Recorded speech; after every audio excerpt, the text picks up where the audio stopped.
Hey, it's Josiah.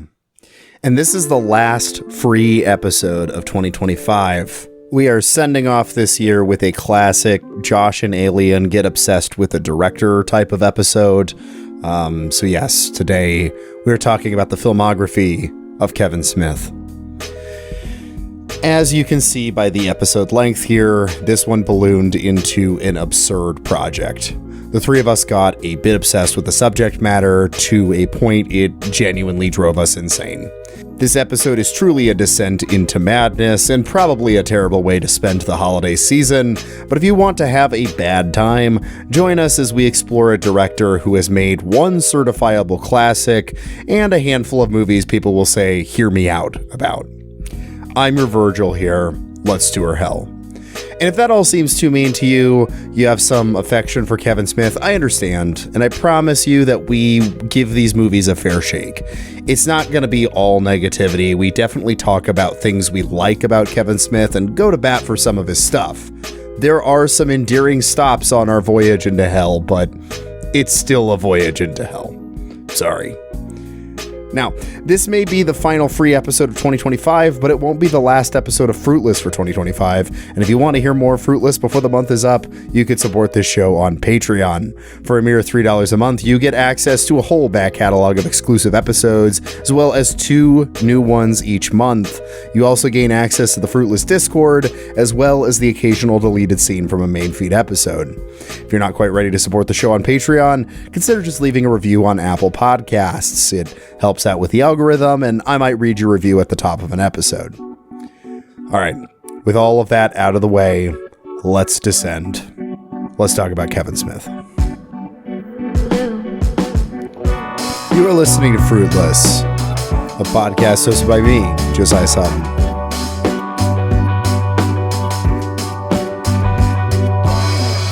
This is episode 77, Descending into Kevin Smith's Hell, where Alien, Josh, and I talk about the entire filmography of Kevin Smith. I am so sorry.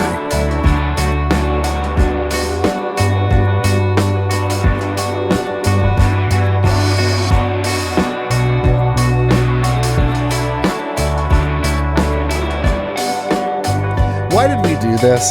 This is the most torturous thing I've ever done for this podcast. Because I think we've been possessed by a demon, and this is our exorcism. Like, I don't know, because it's like for the past year, I think every time we've hung out, I know every time, well, I feel like we talk about Kevin Smith a lot privately. Every time. Specifically, we get really heated up about chasing Amy for some damn reason. I mean, for all the reasons, for the many reasons to get head up about chasing Amy, and then it just finally became a like, okay, why can't we stop talking about this guy and his stupid movies? Right. And then this is happening. We took it upon ourselves to, well, Josiah, you're the host of Fruitless. I'll let you so I guess that's my fault. Well, because I think this also started this episode, because we with the two of you both together and separately, I've talked about Kevin Smith a bunch, but we took on this episode in part because, and I want to say I'm vindicated with this. When we did the episode on the Dirties, I said that Kevin Smith hasn't made a good movie in at least 10 years. At least 10 years. And everybody was like, whoa. No, fuck me for that one, man. Yeah, honestly, fuck I don't know what that one. Because it's like, I actually we'll get into it, but there is a late period Kevin Smith movie. I do, yeah. Yeah, there is a late period Kevin Smith movie that I legitimately love and was affected by on the rewatch. No, this is what got me fucked up. This is what got me fucked up too, Josh, is that like I was thinking late period Kevin Smith, and I think like you, I was like, that wasn't that long ago. And then I thought about it and I was like, yeah, Chasing Amy is early period, to be clear. Dogma is early period. Yeah. And Red to say it, Red State, that's 2011. That's 2011. That's over a decade ago. And it's like, right, Red State and Tusk, that's 2011 and 2014, and those are the last, like, okay. Red State's 2014. Sorry. Tusk is 2014. Yes. Or was then it he definitely hasn't made a fucking good movie. And yeah, because Yoga Hosers is 2016. Yeah. Jesus Christ. Yoga Hosers is 2016. That makes sense. Yeah. Tusk isn't... I was underestimating how long he's been bad. No, and so I think you guys have more affection for him. I'm just kind of parroting kind of some received wisdom. And so hey everybody, we're doing an episode of the entire filmography of Kevin Smith for the most part. I think there's a few we missed. For the most part. There are a couple. I'm going to be real right up front, is that if you check my Letterboxd, you will see that, what's this, alien? You only logged 8 Kevin Smith movies in the past week. First off, legitimately, I was very sick for like weeks on end with an obscure strain of strep throat. I'm not joking. Oh, okay. They thought it was like hand, foot, and mouth disease. I've been really fucking sick actually too. Bad. I was the sickest I've been in years. And then I couldn't bring myself to watch Kevin Smith during that period of time. I'm so sorry. I tried. And you might see, you only logged 8 Kevin Smith movies in the last week in between like having a job and a life and a girlfriend. Okay. How about this, dude? Like that's the number of Kevin Smith movies I finished. That's the number of Kevin Smith movies I finished. That's a good point. I started more Kevin Smith movies. Because here's the thing. I've watched some pretty fucking bad movies for this podcast. I've watched Kissing on the Mouth. Yeah. One of the worst movies ever made, in my opinion. Harmony Korine after he stopped saying that he was a filmmaker. I'm sorry, Baby Invasion rips. Baby Invasion is so good. Dude, Baby Invasion I love Baby Invasion. Dude, I started watching Cop Out, and I'm going to sound like the nostalgia critic here, right? But it's hard not to sound like the nostalgia critic. You kind of have to talk. Fucking bad I'm going to bring up I'm going to bring up the nostalgia critic later. Like, I mean, it's just his bad movies. This phrase has been ruined by the internet. They are the worst movies ever made, and I'm not exaggerating. They're the worst movies I've ever seen. Yeah. And I've seen films made by random dudes in North Carolina that are like gangster films on Tubi that are shot mostly in their cars. And I would much rather watch those than complete Cop Out, than complete Yoga Hoses. And so if you think I haven't done my due diligence, you have the right to think that. And it's fine, man. But I would just ask that you watch those films to completion before you question me quitting them. Yeah. No, you know what? You try and watch Kilroy is Here. Okay? You do that and tell me how you fucking feel. First, I couldn't watch that because it's only you can only watch released as an NFT. But if you sail the seas as a pirate, you can find it pretty easily. And I decided not to watch it. I haven't downloaded it on my hard drive. 3 years later. I had the time, and it's on my computer, and I decided no, I can't do it.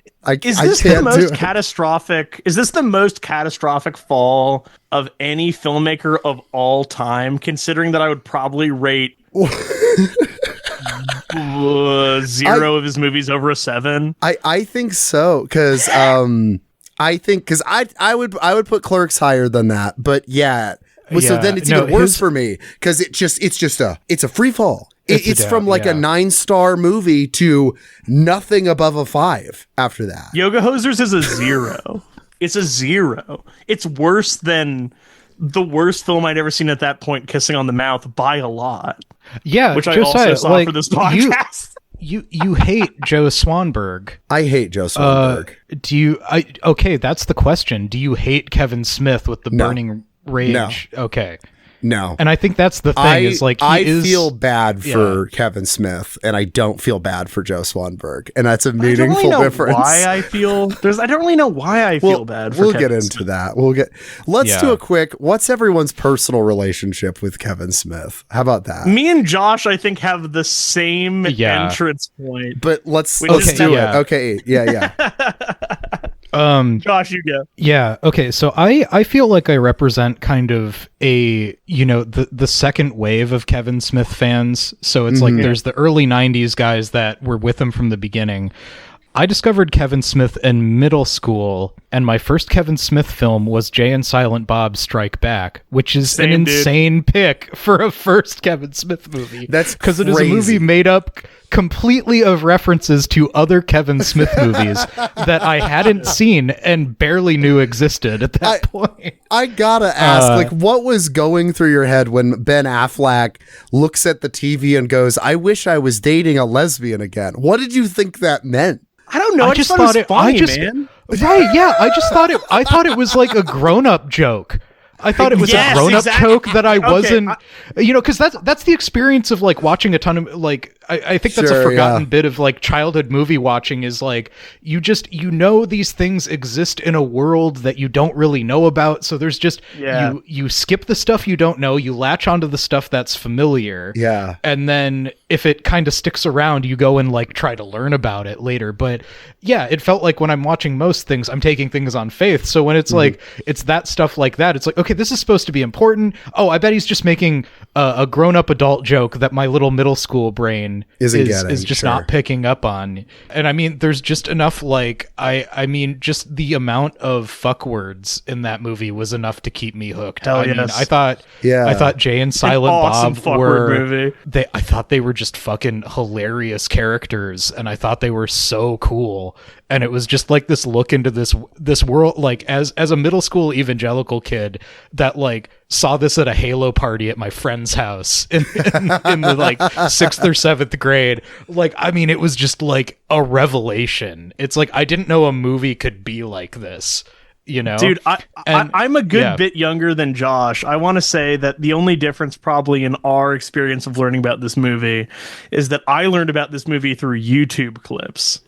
Because people were sharing, even at that time, the epic rants in that movie, many of which I have permanently in my brain. The like, you fucking all you motherfuckers are gonna pay, you are the ball lickers, we're gonna fuck your mothers while you watch and cry like whiny little bitches, like that whole speech. The one where he is ranting about his cunnilingus skills. The thing is, as an epic rant movie, it's a fantastically shareable movie. You know what I mean? Like it feels almost built for the internet in that way, which is funny because it's about the dawn of the internet in certain ways. What the fuck is the internet, as the film famously says the phrase. True. Okay. So after seeing that movie though, what is Josh and then Alien, like what was the long term? Because it feels like this is a guy you guys have been with for a long time. You know what I mean? So I mean, he's really tied in, like, as if there is a narrative to just my relationship with the art of cinema, like, I mean, Star Wars is my first love, and Kevin Smith was a bridge into the world of grown-up movies, because when you're an actual adult, Kevin Smith is very juvenile, but when you're like a middle schooler, it's like this is what the adult world is, and it's not. It's a dialogue driven drama. Wow. They reference Star Wars. Right, I've known a lot of guys a lot like Jay, in all fairness. Right. Yeah. So Jay and Silent Bob, it had Star Wars references, it had this, and then that movie it's an insane starting point, but it's also kind of a perfect starting point, because there's a ton of little like references to the rest of the thing, and then it just kind of opens up. It's like, oh, okay, so Ben Affleck talking about lesbians, that's not just a joke for this movie, this is a character and a joke based on a whole other movie that exists. He had these adult dramas, or comedy, whatever. He had these movies that shared characters that kind of had this interwoven continuity, like a comic book. And then it just kind of opened up, and then it's like he's got enough, that's what's been frustrating on this watch through, is just how shallow his references and touch points are. It's just like, for a guy who makes being into movies his whole thing, it's like he's not really that into movies. Like, there's just not, I don't know, it's all just kind of like, he clearly watches a lot of them. But he, like, yeah, when it comes to his actual movies, I mean, he's barely getting past like anything before the 70s or Star Wars even. It's all very much like 70 to 95 kind of like middle-brow blockbusters and dramas and stuff. And I mean, and then he's watched every genre film on the planet. Like, I'll give him that. But yeah. Right. I think, okay, to me, sorry, just to give context, is that like... Yeah, Ayla, what's your relationship with him post honestly, Jay and Silent really, Bob? I just thought Jason Mewes was cool. Honestly, I never really became enamored with Kevin Smith. I just liked Jason Mewes. When I was in high school, I watched Clerks like a good boy who's into movies because it's an important movie in quotes. And then, also while I was in high school, Tusk came out, and it was a sensation among people who read and talk about movies on the internet. But even by that point, kind of the narrative was like Kevin Smith has had his brain poisoned by being online too much. He has a lot of funny interviews. Don't take him that seriously. Was kind of the vibe among important cinema people, even at that point. And that perception has like literally gotten worse, where before it was, he's like a relevant internet personality, but don't let that distract you from the fact that he's fallen off. And now it is like he's not a relevant internet personality.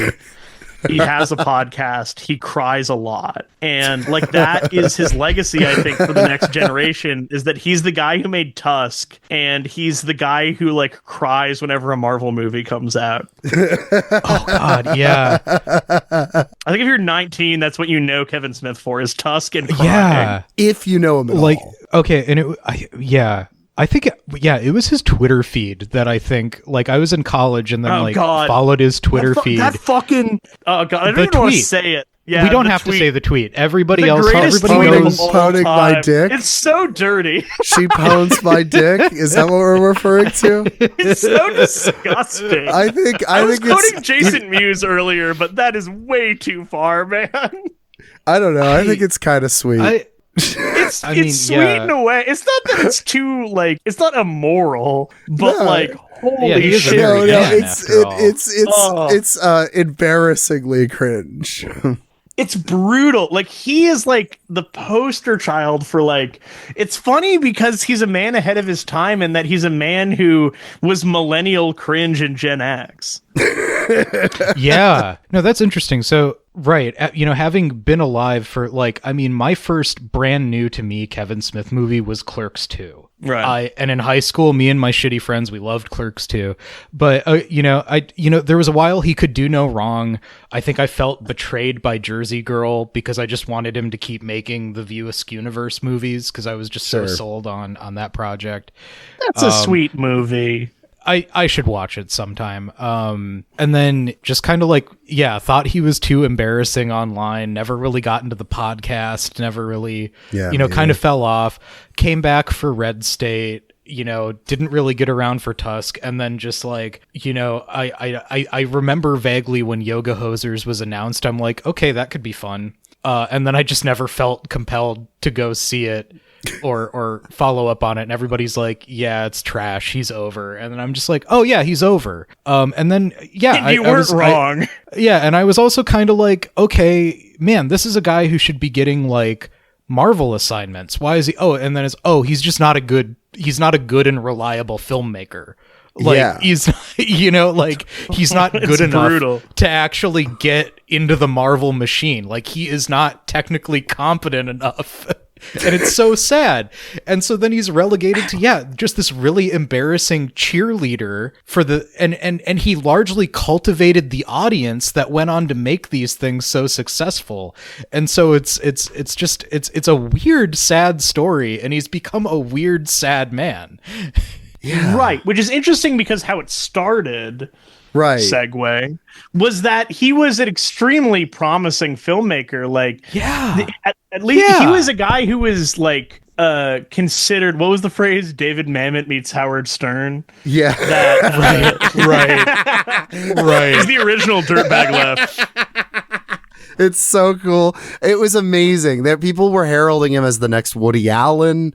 Like, this was, a guy that was going to be considered like in the next round of great filmmakers. You know what I mean? Like that's because he was too nice and too cruel. Yeah, but it is. But I mean, kind of second order point to that. I mean, he was, he's on Miramax at the same time Tarantino's putting out Reservoir Dogs and Pulp Fiction. Like he is mentioned in the same breath with Richard Linklater, Tarantino, Robert Rodriguez, like all these, that indie movie wave of the early 90s, all these really promising guys coming up with these really bold new visions and bringing a lot of genre stuff to kind of like prestige pictures. I don't know, but all those guys ended up embarrassing themselves, including Tarantino. They all did. But yeah, they all did. But so like, I mean, my relationship with Kevin Smith's kind of weird because I basically except Linklater. We love Linklater. Linklater's good, but I don't have any relationship with Kevin Smith really at all until like recently, and it's because I like just knew about Clerks. Clips from the original Clerks were on YouTube. I remember seeing the like Death Star monologue, like etc. That was it. And what I thought of him as was part of that generation of filmmakers too, with the movie Clerks. And I was unaware he really did much else. And Clerks was a movie I just had bookmarked in my head for like 8 years as I'll get around to that. It's a classic. Okay, and that was it. And then it was funny over the last few years, realizing the Kevin Smith that everyone's talking about online and on podcasts I listen to and stuff is the Clerks guy. No. And then it started to be like, oh fuck, what happened to him? And so I've had him just bookmarked for a long time as gonna need to explore that whole shit show. And so like I'd only seen Clerks for the first time a couple years ago. Clerks was the only movie I'd seen of Kevin Smith's until a couple months ago, and I have now seen 12 of his movies. And I gotta say, man, what a fucking filmography to do that, to explore that way. What happened? Yeah. We need to see what's going on here. We need to dissect this. So here's the thing. Kevin Smith was born in 1970, which I will reference again later. When he was quite young, very young for a filmmaker, some would say too young, he made a film named Clerks. 1994. When he was 24 years old, 23 years old, something like that. Very, very young for a filmmaker. Most directors don't break that early. And, made it obviously very cheaply. If you want to, there is a treasure trove of lore about the production of this film. Genuinely very interesting story about how it was created. And if you want to explore that, you can watch Clerks 3, where they reference all of it. Sorry, we'll get back to that. $7,000, very famously. Yeah. Begged, borrowed, or stealed for it. Shot in black and white. All about working at a shitty convenience store. Influenced by Linklater's Slacker, right? That is kind of important, right? Yeah, okay. Absolutely. It's frankly proto mumblecore, to kind of reference something we've talked about on the show before, right? It's low budget movie without really a plot that's mostly about kind of the weird interpersonal interactions of these kinds of people in a boring setting. And for that setting, it's guys working at a convenience store. They film it at their own workplace. That's the pitch. Yeah, it is kind of funny, like going through some like ancillary material in preparation for this episode that like, I always had it in my head that Smith like reveres Linklater and considers him an influence. No, he saw Slacker and he's like, I can do that. Yeah, it was with a little bit of contempt, which is crazy. Right. And it's like Slacker's incredible. Slacker's one of my it is one of my favorites and one of the films of all time. Dude, you need to get in the punk rock mindset. You need to get in this Gen X mindset, dude. To be like, oh, he's being dismissive. I can do that. Bro, isn't that what people said about the Sex Pistols? Come on, dog. It's punk rock filmmaking. It's a compliment to say, that shit's so easy. I could make that bullshit, that garbage. Yeah. That's a compliment, bro, in our world. In the 90s world. He doesn't really feel that punk to me, though, too. That's the thing. And I know he kind of is, but he doesn't like, I don't know. He's not into... And the thing about Clerks is it miscasts, like, it gives you this impression Kevin Smith is like an interesting indie filmmaker guy. And basically the rest of his filmography is going to show you that that's not actually his thing. Right. People picked up on the dialogue a lot, and I don't know. Here's the thing: it's rough around the edges. This is part of the appeal, is that there's a lot of like there's a lot of flubbed lines and actors who are clearly just regular people. You know what I mean? That he is enlisted for this, but that's cool. Shenanigan. I like that. Even Jason Mewes is like a regular dude. He sort of inadvertently has. I think what you and me, Josh, agree on, like the pinnacle of his artistic achievement is just the duo of Jay and Silent Bob. Yeah. Like Silent Bob is him, for the record, and Jay is Jason Mewes, who's just, I think, a guy he knew in New Jersey. Yeah. And here's the thing, is that they play off each other perfectly. They have great chemistry. Jason Mewes is great in that he is that loudmouth drug dealer friend that everyone has when they're 18 years old, except he is like 4 notches more charismatic. I think that's what it is. There's some magic with Jason Mewes where he just has this magnetism to him that whenever you see him, you just want to keep seeing him. I also think it's worthwhile mentioning, I think Clerks, like Randall's charisma is, I think, a big part of that movie too. But the thing is, his charisma gets ruined for you the more view askew diverse things you engage with. Because Randall is really good in Clerks, and then he gets warped when you see him in other stuff. Yeah, the whole movie is basically just a day at this like awful convenience store job. Yeah, he's not even supposed to be there, which is the catchphrase. I named our Zoom call that. So there you go. Perhaps the episode will be named that he's not supposed to be there, and a bunch of crazy things happen. Which is very Linklater also, is that it takes place over like a limited time period. You know what I mean? But then, it's also very episodic. There's a lot of little discrete events that it's vignettes. There are these cool drug dealers who hang out in front of it. There is a guy who works at a video store named Randall who never seems to be at his job and is always just hanging out with the main character, Dante, who gets called into work on his day off. On his day off. And there are 2 different women that he is quite interested in this film. And he's a little bit worried that one of them might have had too much sex. Right. A little worried that his girlfriend is too cool for him. Yeah, put a pin in that, folks. Put a pin in that theme, folks.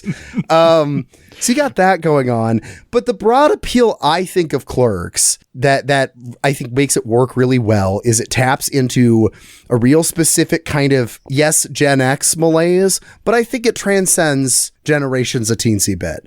What I like about Clerks is the fact that my experience at service jobs is very similar to Clerks in some ways, where it's like, especially on a slow day, we are monologuing about whatever fucking pop culture shit we're obsessed with at the current moment. We're having arguments about our personal lives or whatever, and we're killing time until we can go home. Like, this is the experience of like being bored at a service job. This captures it perfectly. And so like, I think part of the appeal of it is that it's just like, supposed to be kind of like a peek into just like a slice of life kind of thing. You know what I mean? It does a really good job of just that. A slice of life in New Jersey where they talk about Star Wars and they play hockey. Exactly. They play hockey and, everyone kind of sucks. Like, part of the problem with, I think, the later stuff is it really wants to recast everyone as super cool. But part of it is everyone's a little pathetic in their own way. Even Randall gets his, like, awesome philosophizing, but he's pathetic. He's a pathetic guy.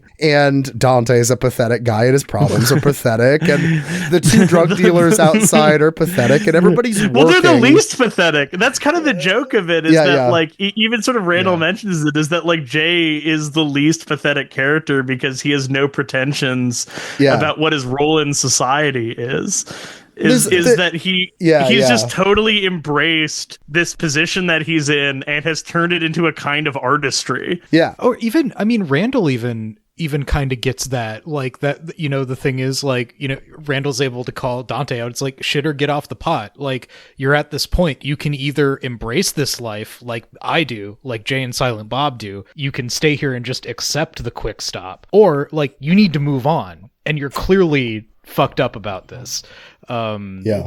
Right. I don't feel like everything hits, is all I was saying, is that, like... No, there's stuff that hasn't aged well. Or hasn't aged well. Okay, come on. Let's not pretend that we're all so highfalutin that it's all just too problematic for us. That whole bit about the guy being in the bathroom and then... Yeah. Like that makes no sense. I'm sorry. Like that doesn't make any sense at all. Oh yeah, it's just stupid.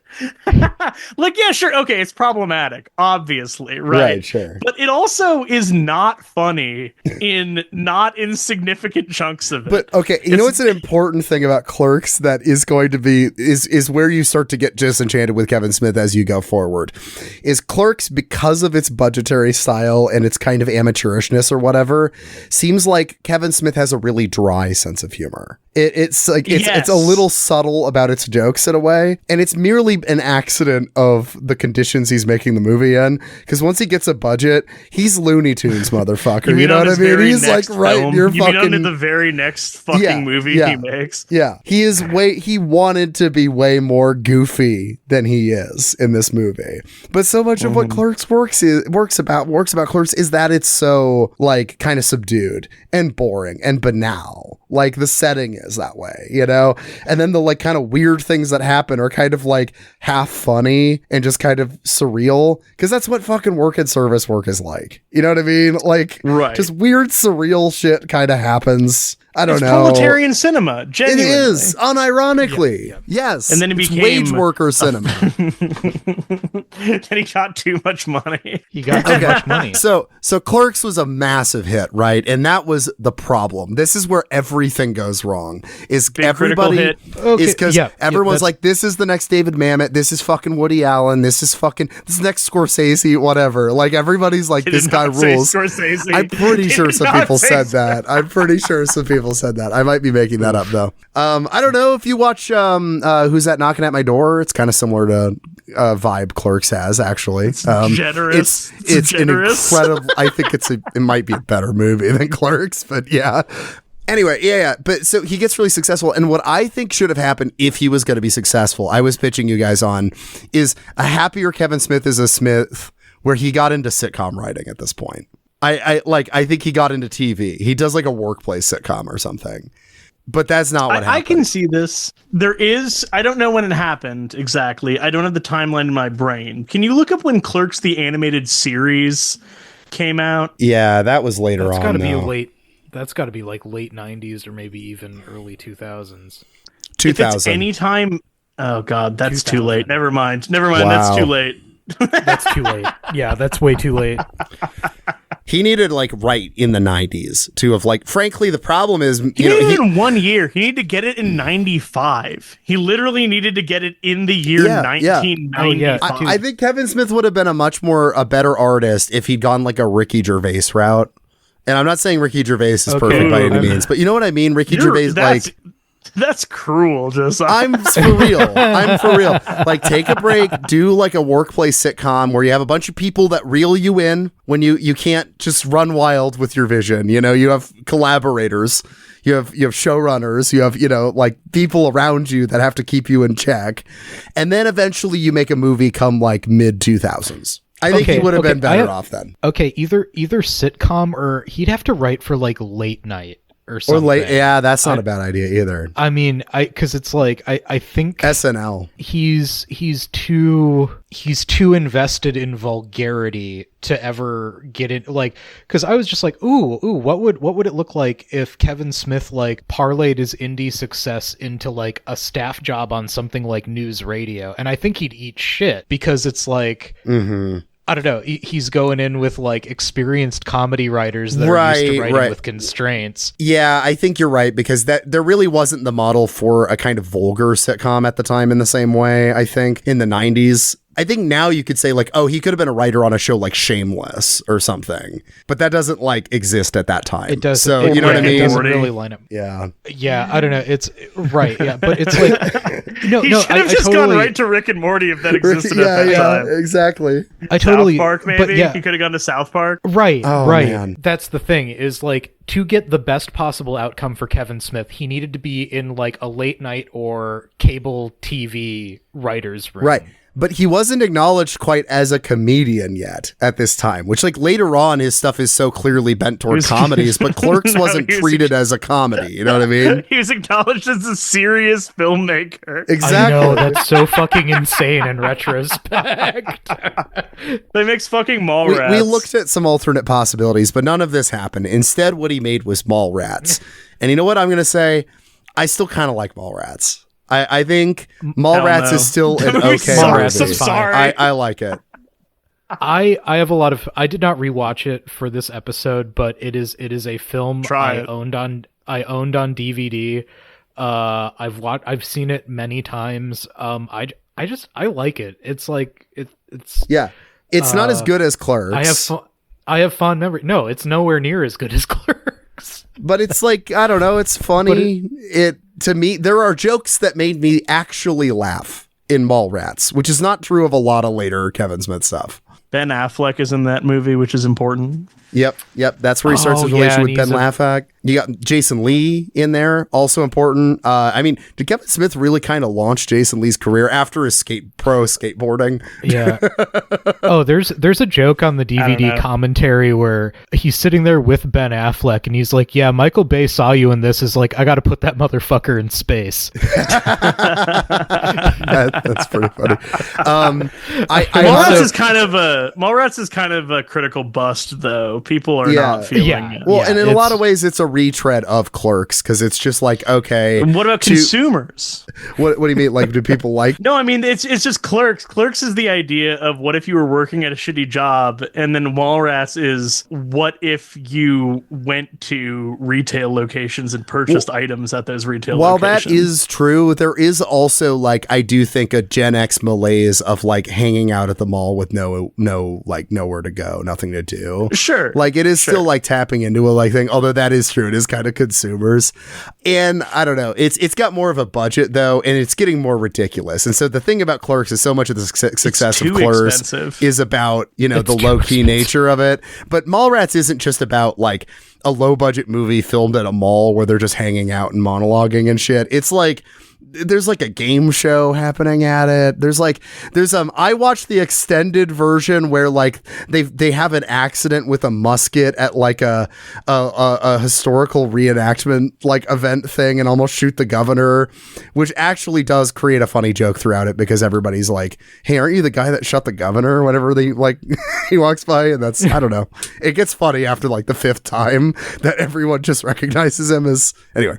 Snoochie Boochies. It's but yeah, no, the hands down, I think the Kevin Smith joke that has actually gotten me to laugh the hardest is Ethan Suplee's character, Suplee, whatever. Yes, in Mallrats, staring at one of those like what is that called? Where it's like the optical illusion magic thing. Eye puzzle. Magic eye, yeah. So you have to squint your eyes. It looks like a bunch of squiggly bullshit, and you gotta like. I've never been able to do it either, so I identified deeply with Ethan Suplee's character. Yeah, but if you like relax your eyes or whatever, you can like see the picture, whatever, right? And it's in the vein of Michael Bay saw Ben Affleck and was like, "We gotta put the motherfucker in space." Do you think somebody saw Ethan Suplee in that movie and said this guy would be great as a Nazi? No. What? American History X, right? Yes. That's so right. crazy. That's the next I forgot he was even in that. I was thinking that's more a movie like nobody talks about anymore. I was thinking maybe that's what got it. That play role in Mallrats is what got him cast in My Name Is Earl. Because honestly, I think he's playing Randy in My Name Is Earl. In that scene, but no, he's trying to do it, and it's the whole movie. Every time they walk past him, he's still been trying to do it for like the whole day of the movie, and periodically. I saw a panel on YouTube that was like a panel about mall rats, and it was like two guys. I can't remember who the other actor was, but one of them was Ethan Suplee, and I was like, he was on one setup. And like yet, he's the most memorable joke in Mallrats. In like 3 hours. He's the most memorable character in that movie to me. Because it's every time they walk past him or whatever, he's just been he's staring at it, trying to get it. And then as the movie goes on, different people walk up, look at it, and then go, "Oh, it's a sailboat." And he gets like increasingly mad until he's like screaming at this like child that does it. It's so funny. Is Ethan Suplee? Is he the goth guy in the Butterfly Effect? I think he is the goth kid in the Butterfly Effect. Yeah, I've never seen it, but I'm. I've seen the trailer and I'm like, yeah, that's Ethan Suplee. Like, I do have that image. If that's not you, Ethan Suplee. Who's listening to this? I'm pretty sure that's him. Yeah. You rocked and let's start a cult. But yeah, okay. So Mallrats was like kind of good, but it kind of sucks fine. too. It's fine. It's not. It's not great. It's fine. So now he's like, okay, I'm a serious filmmaker. Okay, Mallrats was just kind of like Clerks with a big budget. I got to tackle some issues. Josh has his head in his hands for the listeners. Well, this puts me in an impossible position. Yeah, I know, and I'm sympathetic to it. It's, well, yeah, go for it, Josiah. We'll get into it. The movie's Chasing Amy, where he decides to tackle the question of LGBTQ issues. God. And, man... I want to be respectful. I really do. I know I am one of this podcast's LGBT community correspondents, but okay, yeah. So the listener has to decide what's more valuable: a member of the community being justifiably pissed off by this movie, or how it helped another straight guy get slightly better. Oh, come on! Don't you frame it like that. Give yourself some credit. No, you have said though, like this was. Being a dumb young evangelical, this was a movie that helped pitch the baby's first introduction to some of these questions to you. Exactly. So, like, if again, like, we have advanced past this film, like it's all the criticisms are correct, but when you watch it with your much cooler girlfriend in high school and you're a pretty shitty evangelical teenager, it introduces some thoughts that you're not otherwise exposed to. And so it's like for the first time it crossed my mind, what if gay people are people too?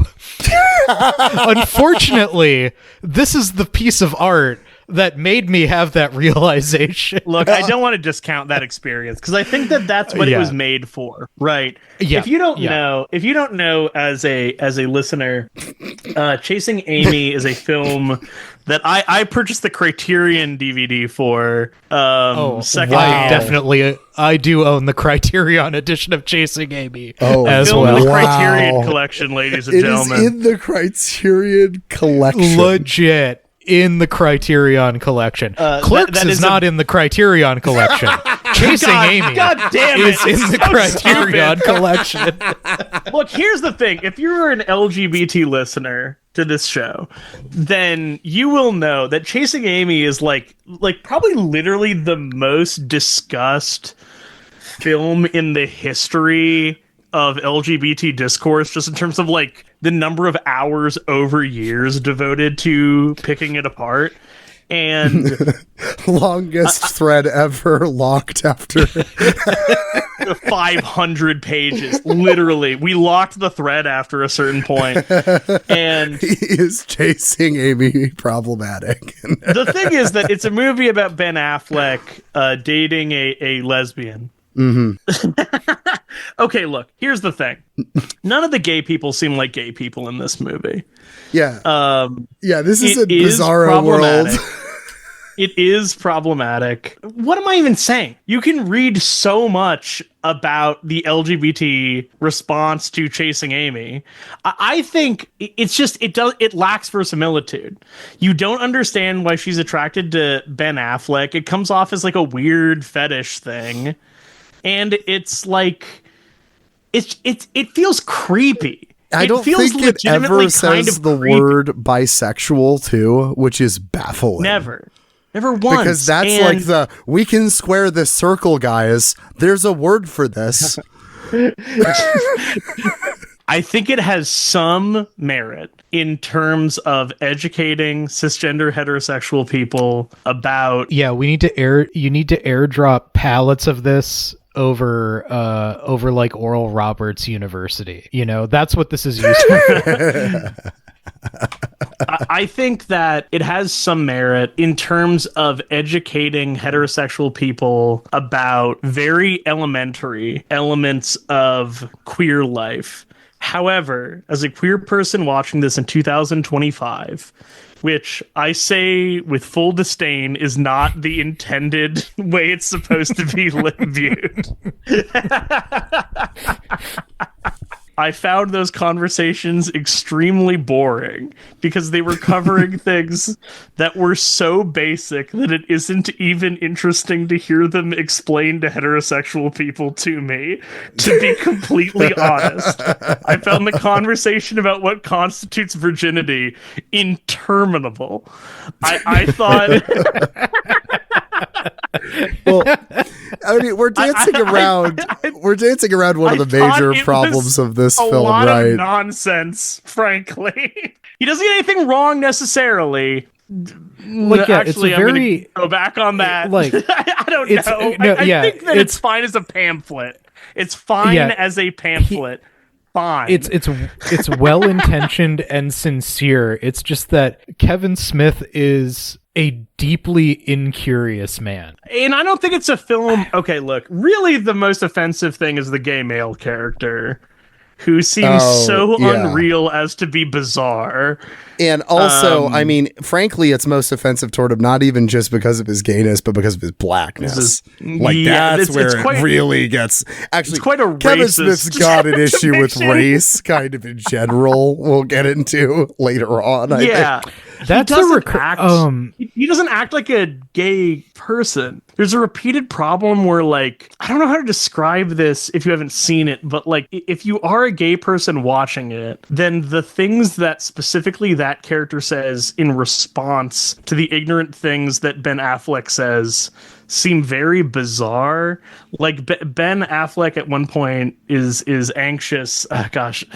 He's anxious because this woman Alyssa has there's a rumor that she slept with two dudes at once, and he is being like, I don't know why I feel so weird about it. And the guy's like, how would you feel if it was two girls? Which is a very basic, like, level 0, like, so, like, something I figured out when I was, like, 12 years old, interpretation of it. And then he's like, I don't know why it's worse, but it just seems worse. And then that dude, like, goes on, like, a Hooper, I think his name is. Goes on, like, There's a ton of Jaws references in Chasing Amy for some damn reason. I do actually like the scene where they're comparing scars, though. That's like funny-ish. It doesn't make sense. It's too many. Who has incurred that many scars from? Oh, because it's a Jaws reference. Because he's like, get it? They're doing the Jaws thing in a gay bar. They're doing the Jaws thing. And it's about eating pussy. He like goes on a rant about like over-representation of lesbians in media or something. Like I felt like it just like felt very unconnected to what Ben Affleck was saying. And really my biggest issue, honestly, just as a movie, not even politically, but like as a movie, my biggest issue was like, okay, Ben Affleck is hot. Like he's a sexy guy, and he's fugly in that movie. He looks hideous. His facial hair is unkempt. He has no idea how to dress himself. Like Kevin Smith has it should be a set it and forget it to make Ben Affleck hot, and yet you have no idea why she's interested in him at all. It's so strange, and it's sort of like Kevin Smith doesn't understand. I don't think he even understands heterosexuality is the problem. Like it's a deeper problem. What Kevin Smith seems to understand about heterosexuality is that you like a girl, and then sometimes the girl likes you back if you're lucky. And then you have conversations with her, and then sometimes those conversations end with her yelling.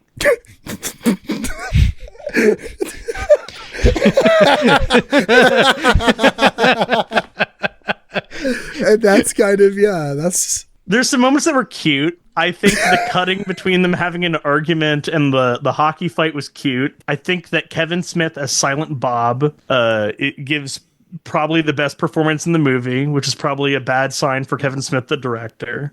And I think the last third is relatively good. I think the last scene where they're interacting at the comic convention and Alyssa's on to some other woman, and just from their brief interaction, you can tell that like this isn't going to work out either. I think that the speech that Kevin Smith gives as Silent Bob sort of illuminates that the film isn't really about queerness. The film is about the various ways that heterosexual men sabotage their own relationships through their own insecurities and like allegiance to, frankly, like cis heteropatriarchy. Because I mean, it's not really about, like, the movie really isn't actually about queer issues.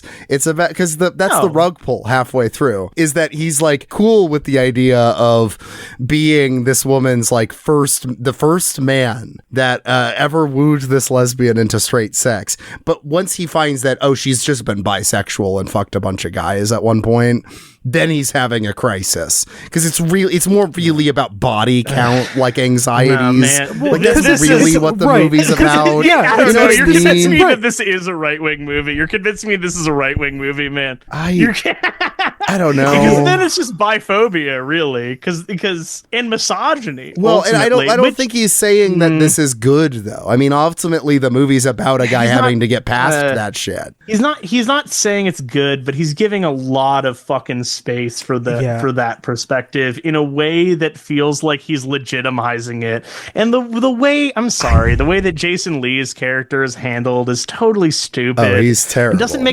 doesn't make any fucking sense. Like, not just that he's homophobic, but that he's somehow closeted. I guess we're meant to understand, which doesn't make any fucking sense, man. I'm so sorry, but it's bullshit. It's stupid. Yeah. That's not how fucking closeted guys act. I'm sorry. It's nonsense. It's ultimately nonsense. And it has a pretty strong third act, and the scenes where Holden, what would that be like if I was fucking in love with you, Holden? Yeah. We can just cut all that, man. That's awful. That's all terrible. I mean, okay, he wrote it. The other issue he wrote it. This is the other thing we're dancing around here. This is the main problem to Chasing Amy for me, is beyond ideological things or any of that. It is that it is a movie of like 10 different Kevin Smiths having a conversation. Yes. Every character in the movie is a Kevin Smith. That's the thing. Like, that's the thing, is like we're trying to assign politics to a movie that is completely about Kevin Smith's own hang-ups about his own love life. Yeah, like, and that he's trying to work through to give him credit. An unfortunate, like, he's using lesbianism or bisexuality in place of just promiscuity, the way it functions in Clerks. It's like it's this it's the same issue.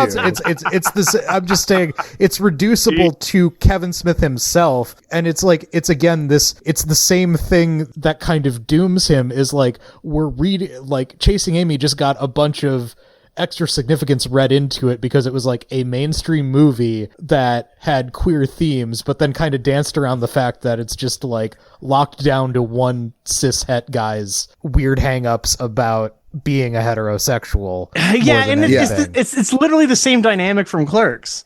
Is that like Randall is bad Kevin Smith and Dante is good Kevin Smith? It's the same fucking thing. Yeah. Fucking Ben Affleck is good Kevin Smith, and Jason Lee is bad one. Bad Kevin Smith. It's the fucking. It's literally Joey Lauren Adams is the lesbian side of Kevin Smith, I suppose. Oh my god! Because she talks like him too, man. Kevin Smith is Kevin Smith in this. Kevin Smith is the most Kevin Smith in this thing. Because it's literally just, I'm sorry, everybody sings the praises of the big monologue that Kevin Smith does in this. I still don't think it's very good. I'm sorry. I think it kind of sucks, the Chasing Amy monologue. And that's like supposedly the defense of the movie. I don't know if it's the defense of the movie. I think it's the brightest spot of the movie, which again, I intend with full offense. And look, you know what? You know what's the deal, guys? Okay. This is one of the best Kevin Smith movies. Yeah, it's one of the better ones. I don't know. Dude. It's one of the better ones. Okay, fair enough. When I say best, I mean it's in the top half of his filmography. You understand that? Definitely. I mean, we are downhill from here, guys. This is when you really start to get into what separates Kevin Smith from like a Tarantino, which I know is an unfair comparison, right? You know, whatever. Not to put too fine a point on that specific comparison, but like Tarantino is a movie nerd, but he would never depict fandom in the way that Kevin Smith does, right? He would never have a scene inside of a comic book convention of people interacting with fans.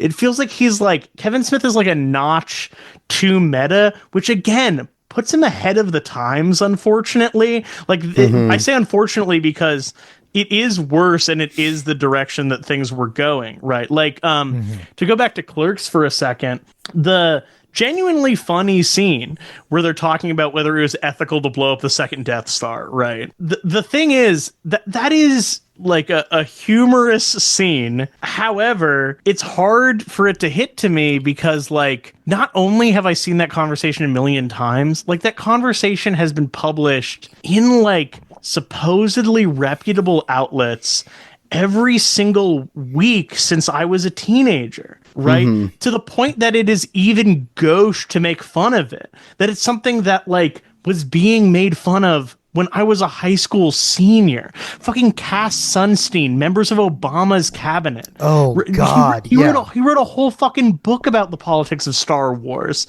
Like, right. The idea about whether it's ethical to blow up the Death Star is like, that became... It's worse than even it's what our politics are now. It's what our politics were fucking 5 years ago, dude. 10 years ago. It's something that was ubiquitous and now is even dated as being ubiquitous. So what on earth could a fucking 15-year-old get from that scene? Like, for when they were 5, Salon was publishing articles about, like, I'm gonna get the timeline messed up, but, like, whether Tony or Captain America was right in Captain America Civil War and what that says about our country or whatever. Oh, right. Yeah. Well, so much of the novelty of Clerks comes from, I think, like, not having heard somebody philosophize about fun pop culture in that way. Or, and I think the only staying power of Clerks is the one thing that he is no longer in touch with as we keep going, which is the working class side of it.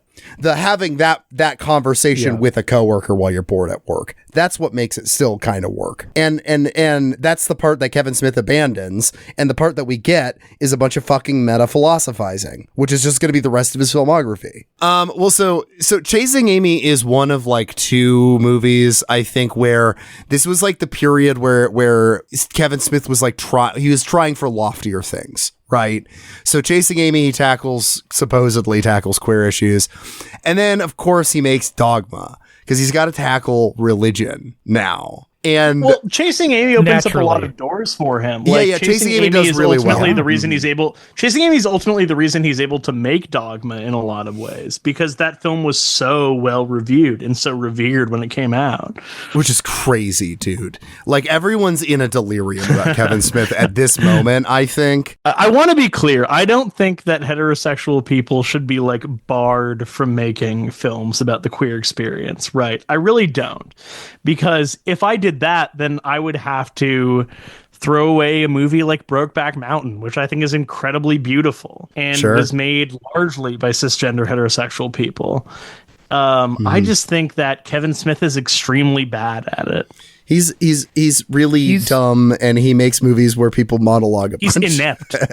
He's not evil. He's not malicious, but he's inept. He's just not, and he just refuses to get better. I don't know. Like, that's the most frustrating thing as you go on. It's like, oh my God, dude, you've been doing this for 30 years. How have you not gotten better at like the basic technical aspects of making a film? Okay. Well, I mean, and Josiah made this point of that, like, as Chasing Amy, the queer characters seem so false in it that thank you. Dogma, which deals with religion, like Dogma is that way for like Catholicism, okay? Yeah. Which is crazy because I think he grew up around Catholics, but God damn it, Catholic. Dogma feels like he's never talked to a person of faith ever before. Like, the fact that he like pulls out a bunch of like intro to philosophy arguments against God at one point toward a nun, and then that nun's like, wow, I guess I'm not religious anymore. I'm like, are you fucking serious? I was really thinking that would never happen. That would never happen. It just, and look, Dogma's supposed to be a comedy, so I'm willing to allow it some goofiness or whatever, but like, goddamn, is it your dumbest coworker telling you like his thoughts on religion for like 2 hours? Oh, that's what that movie is. And yeah. It's a little endearing for that reason. It's a little endearing for that reason. I'm not religious.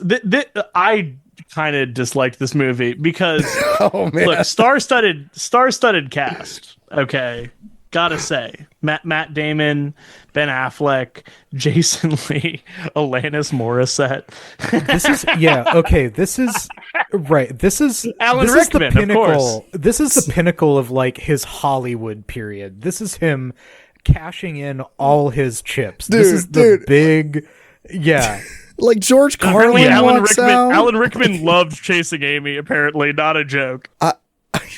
That's so funny. Dogma feels like a Gen X version of a Supernatural episode. Like, that's exactly what it is. And you hit the nail on the head. It's so bad, but like it really feels like a Supernatural episode. Yeah, because it's like he reads the Bible like a comic book, where there's like obscure lore that you're like powerful for knowing if you learn it, and there's like loopholes in the Catholic Church that you could like find, and so it's a movie where like the Catholic faith is like true, but also like true. It's the Catholic faith as imagined by like a dumb new atheist. Like, that version of Christianity is just 100% true. And that's what the movie is. I have a little bit of affection for it. I didn't hate it, but it's like there's endearing aspects of it, but it's such a poorly made movie.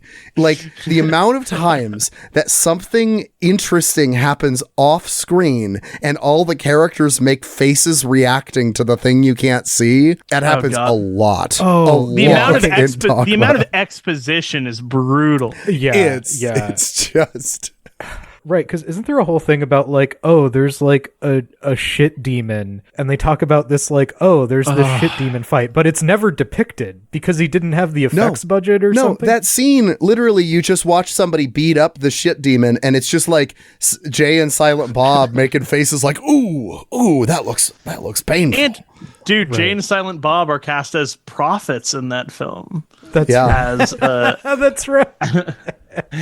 as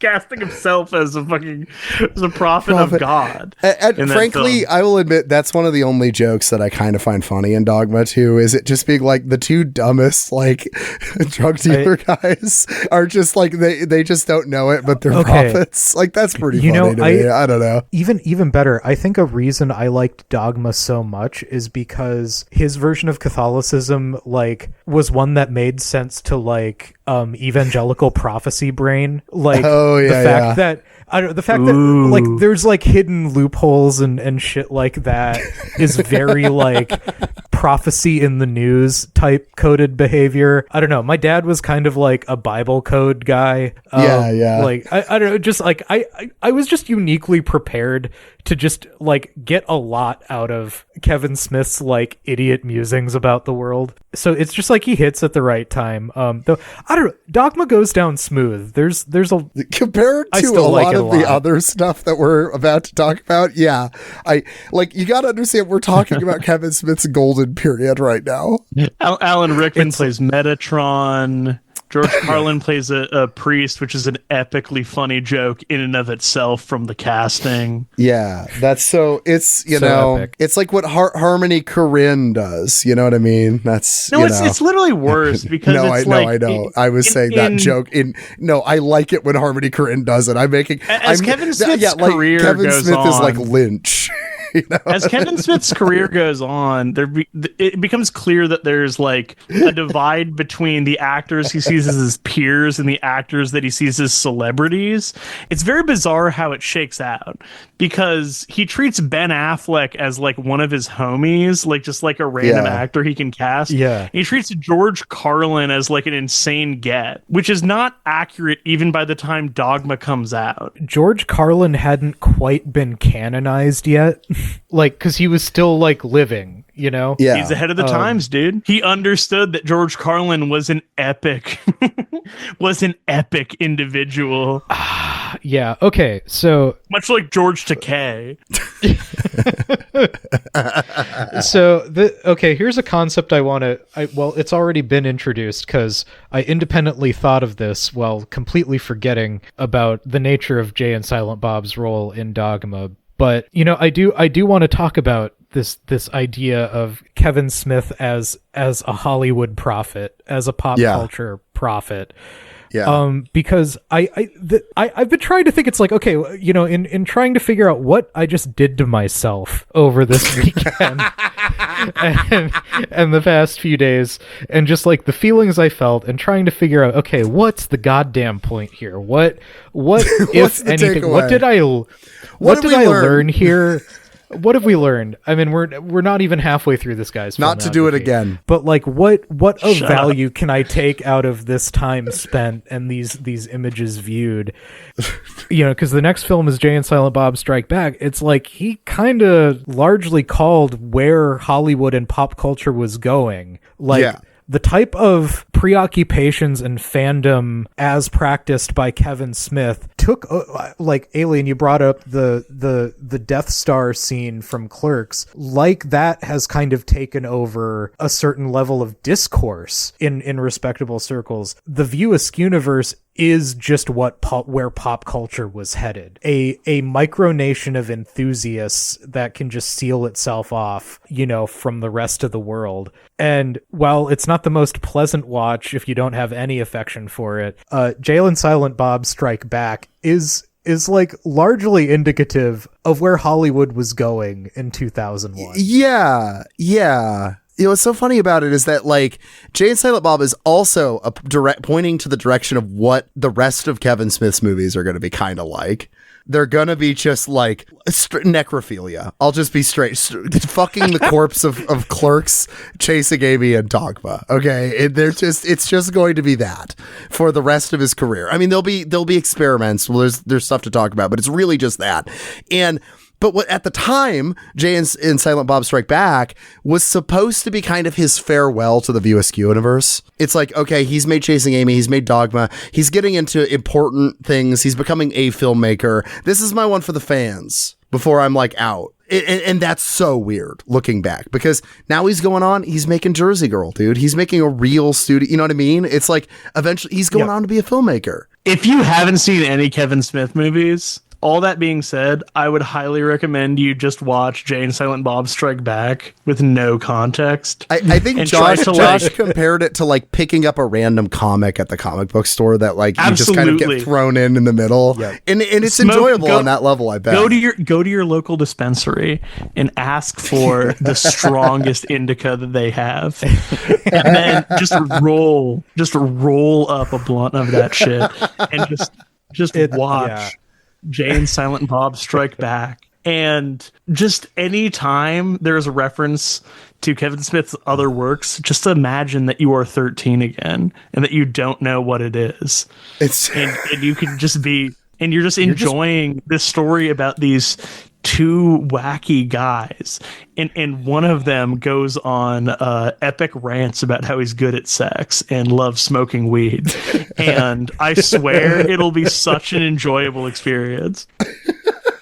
So yeah, but Jay and Silent Bob Strike Back. The plot of the film is that they're characters based on them, Blunt Man and Chronic, which are introduced in Chasing Amy, which we didn't get into because the main characters of Yeah. Chasing Amy are comic book artists, and one of the things that they make is a series based off of the Jay and Silent Bob characters. Okay, caught up, good. Okay, so it gets optioned as a movie, and there's like a whole scene where Brody from Mallrats owns a comic book store based on the real comic book store that Kevin Smith by this point now owns in the real Red Bank, New Jersey.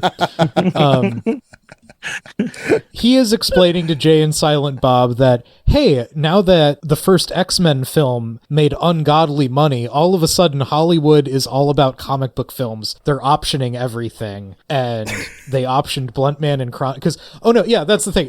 It's Holden, the author of the comic book, showing them hater message board comments about the announcement of the forthcoming Blunt Man and Chronic movie. Like, it's all insidery Hollywood internet forum bullshit. Like, you just have to be familiar with so much horse shit to even begin to understand what... No. This is the wrong way to look at it. Just think about, like, what the fuck is the internet? And then just be okay. Dude, you've just got to embrace... This is the thing. The more you know about the movie, the worse it is. Because, okay, for instance, one of the insults that they get in that internet comic thing is where that starts the whole thing is that they're getting, people making, yelling at them on the internet is from a guy named Magnolia Fan. That's a username. Right. That is a reference to the fact that Kevin Smith gave a bad review to Magnolia, and everyone made fun of Kevin Smith for giving a bad review to a great movie. Yeah. And he got mad at everyone for making fun of him. And that's what's going on in this movie. He wrote a whole script about getting hated on the internet. Who cares, man? Who cares? Dude. And so that's the shit that really like fucks with the movie. But if you can ignore it, for some reason the movie also seems to introduce American Pie into the US universe. I have no idea it's why. Funny that they call him so that. much American Pie references. It's funny that they call him the phrase that they call him in the film. What do they call him? They call him the pie fucker. And that's a good bit where he's like, no one recognizes me as anything else now because I did that. But then you also have Shannon Elizabeth is just a real like horny guy reference to American Pie because she's the girl that the nude scene, right, in American Pie that everyone was obsessed with. Yeah, she was, right, that's the reference there. The exchange student that Jason Biggs was going after. Yeah, so she becomes the love interest in this movie for Jay, but it's like, and that's just an American Pie reference. It's like, this is a celebrity thing, right? I got the hot girl from American Pie, guys. Do you see that? That's so cool. Again, just forget everything that we said. And it's a great movie. Forget who Kevin Smith is. Just focus on Jason Mewes, dude. Jason Mewes is so funny in this movie. He's so fucking funny in that movie. I'm sorry, man. It's on the other hand, they're for no fucking reason. They meet like the Scooby-Doo crew. What's going on with that, man? The Scooby-Doo movie was hot at the time, bro. Oh, that's right. My God, it's a fucking James Gunn reference. Yeah. So he does. Yeah. So he does that.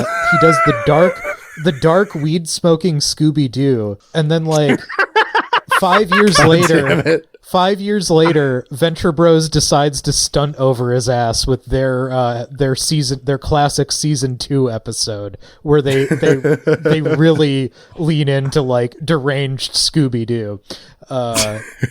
Check it out, the Venture Brothers. Goodwill Hunting. They he was recreate. impressed that his friends made that, dude. Yeah. Yeah, fucking he got Gus Van Sant. Fuck Gus Van Sant. He got Wes Craven. He got Tracy Morgan being or is it Tracy Morgan that's an offensive black director, or is that Chris Rock? I don't even remember. He uses them both. Chris Rock I believe it's Chris Rock is the director. Okay. Tracy Morgan is the drug dealer. That's right. But what is he named? They're both. What the fuck is his name? Is he offensive. named, I don't even want to say what I think his name is because I think it's really bad. Look, here's the thing. I didn't rewatch this one for this experience because I remembered all the parts that I liked and I didn't want to remember the parts that would embarrass. That's okay. At this point. It feels real bad going in after Clerks 2 because you see the shit that Kevin Smith doubles down on in I think Clerks 2 is the next thing, or is there some? What's after?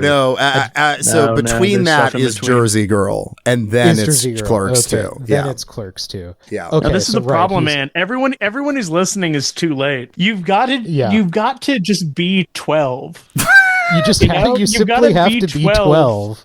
And you have to have never heard of Kevin Smith. And then it's the funniest movie of all time. And look, it is one of the better ones. Because all you see is the Jason Mewes performance. If all you can perceive is the Jason Mewes performance, then it's an extremely funny movie. When I rank the movies, Jay and Silent Bob is 3 or 4. It's up there. Will Ferrell is forgettable in this movie. Oh yeah, which is crazy because he's a huge part of it. He is the main antagonist, and in prime Will Ferrell, early Will Ferrell, and it's just it feels like Will Ferrell doing a half-hearted Will Ferrell impression. There's an entrapment reference. Why?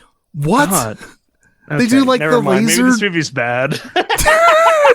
Never mind, guys. Look, here's the thing. If you've got never mind, you can't even show this to a kid. Here's the thing. Just imagine that you were 12. Yeah. How about imagine that you were 12? There is a way in which this movie can be enjoyed. But there is when you see Kevin Smith doubling down on his uglier tendencies, you realize that it's been there the whole time. Yeah. A lot of stuff starts reading as really unpleasant. Because Jason Mewes is so funny, but he spends half the movie being talked down from just sexually assaulting everybody in frame. He's the horniest man in the world. It's true. He is ultimately evil in kind of every movie that he's in. I mean, that's literally a joke in Jay and Silent Bob. Is he's got the devil on his shoulder, and then he looks over to the angel, and another devil shows up, and he's like, "I got rid of that bitch." No, but that's funny. I'm sorry. No, that's a great bit. It's really funny. That scene is about him trying to decide whether to whip his dick out because a woman has shown interest in him. It's horrible. It's horrible. That's one of those that's not great. It's not great, but it is one of the funniest scenes in the movie to me. No, where he's just having a crisis about do I need to pull my dick out right now? And everyone's man. Dude, no, this is not the time. Oh man. Maybe this is an terrible. Awful movie. Maybe this is actually terrible. It's only funny if you're 11 years old. Ones. But he made Cop Out, dude. Because then he ended up making Cop Out. Okay. But the silver lining here, he met his wife, future wife, mother of his child, and future star of several Kevin Smith projects. Jennifer Schwalbach. Jennifer Schwalbach. Did he meet her on I think he met her at least around the time of this movie. I don't remember if he met her on the set of the movie or what, but yeah. Okay, so after this one Alien, you are the only one that watched Jersey Girl, right? Or did you watch Jersey Girl? I watched Jersey Girl. I did not watch. I have never seen Jersey Girl. So Jersey Girl comes after this. This is his studio movie where, again, he said goodbye to the fans with Jay and Silent Bob Strike Back, and now he's making a studio comedy that everyone fucking hated. How is it though? You watched it. I didn't watch it. It sounded kind of boring. It's kind of like a James L. Brooks movie with dirty humor in it. Okay. It's kind of nice. It's sort of about I think his dad had just died, and sort of elliptically it's about him mourning the death of his father and then thinking about stability and being a parent and deciding that he cares more about being a father than he does being a filmmaker. Imagine if he'd stopped right here. There's a scene towards the end that's kind of the climax where Ben Affleck and his daughter reenact Sweeney Todd and forget the normies at the talent show at her school, and that feels prophetic. That really feels like the direction he ended up going with his actual daughter. But kind of by the end of it, it's just sort of him being like, because Ben Affleck is like a dude who used to be a publicist and he messed it up because he talked smack about Will Smith publicly. Right when he was about to become a thing. Why is of like the three things that Kevin Smith movies are about, one of them is just like fuck the haters for some reason, always. Yeah, I know. I don't understand like that critics part, or negative comments or like that stuff. Okay, sorry, keep going. But that just was like, are you serious? Well, it's just sort of about him realizing basically that like, it's very bizarre because it's the second Kevin Smith movie where Ben Affleck gets together with a girl who is studying sex academically. Wait, what's the first one? Was that's Mallrats? Mallrats, that's Mallrats, right. Yeah. Because he's a pedophile in that movie, and there's God, yeah. Okay. The whole.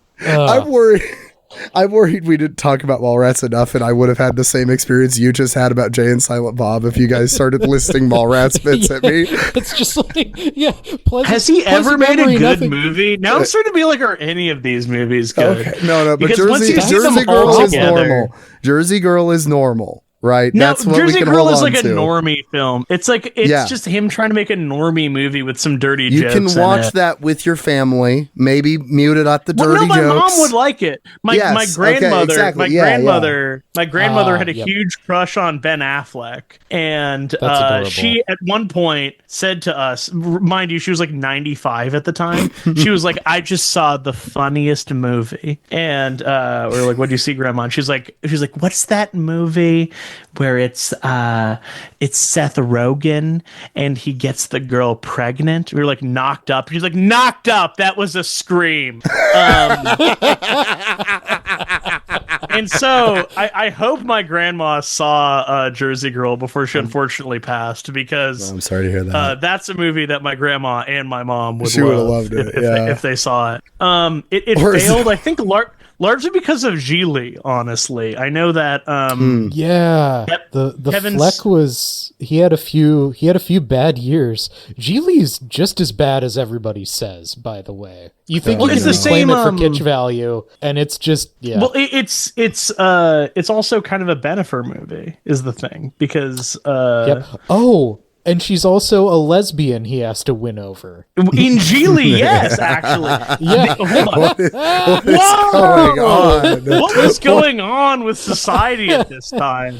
I think the 90s were a darker time than anybody wants to admit. When was Gigli? Gigli has to be in the 2000s, because it's shot digitally. I've seen clips of it. The late 90s, early 2000s. It's just that's kind of the window we're talking about here. Crazy time. 98. Oh, no, I think it might be the same year as Dogma. Whoa. Josiah, Google when Gigli came out for us. How do you spell that out? No, I'm keeping this in. Gigli. You see, part of the joke is that you don't know how the name is pronounced. Is that he's like, that's like, such really? a great SEO idea, is to name your movie something where no one knows how it's spelled. Gigli came out in 2003. God damn it. 2003. Boom! So it was briefly marketed as a couple movie in the same way that Gigli was, and then Gigli failed, and they were like, never mind, and people were like, but we remember. And it tanked. I know that Kevin Smith has been like, I have a longer cut of that movie, and he's shown it at the cinema videos. You don't need a longer cut of these movies, dude. I don't need to see the longer cut of Jersey Girl. I'm sure everything you added was fucking bullshit. All right. Yeah. Jersey Girl is maybe the best looking Kevin Smith movie just because it has a competent DP. Because Kevin Smith had no say in how it looked. That's why it's the Kevin best Smith looking is Kevin Smith is notorious for just deferring to his DP at all times. So when he has a good DP, you can really fucking tell. And that movie is great if you have the kind of mom who likes dirty jokes, or the grandma who likes dirty jokes, as I had. Rest in peace. Well, shout out to Jersey Girl, but audiences didn't like it, and so Kevin Smith decides, you know what we need to do? We need to fuck the corpse of Clerks. That's what needs to happen. I was okay with this movie for the first half. Oh, interesting. I had a hard time with it from the off. Okay. I did not watch most of the movies in chronological order. For the most part, I did, but I watched like Zack and Miri early on and stuff. Clerks 2, I watched toward the end, and I turned on Kevin Smith with this movie. This was the movie that killed him for me and retroactively ruined some of the other movies. The other one that had that effect was Tusk, but we'll get back on that. Interesting. Clerks 2 ruined so much for me. What a horrible movie. It's the word that keeps coming up for me is rancid. Like, it's just, it makes me feel like, it's evil. Yeah, it makes me feel really gross. And I know that's kind of on purpose. Like, it almost achieves a kind of like maximalism, but it just doesn't quite, I don't know, it doesn't quite transcend. In the literal it's like, you know, if he was okay, say he didn't, you know, say Harvey Weinstein got a good DP on this movie, it's like, okay, then you have a shot at kind of like Kevin Smith's 120 Days of Sodom or some shit. But instead, you just have this like gaudy, off-putting looking thing that just seems so detached from reality that's calling itself Clerks 2. So, okay, for the record, I loved this movie as an edgelord teenager. It is mean-spirited and so like gross and over the top. Like, when I was 16, this was the funniest fucking movie ever. This is why I wanted like you to have your like say about this before we get any farther in this, if you had any defense of it, but it seems like you got pissed off at this movie too.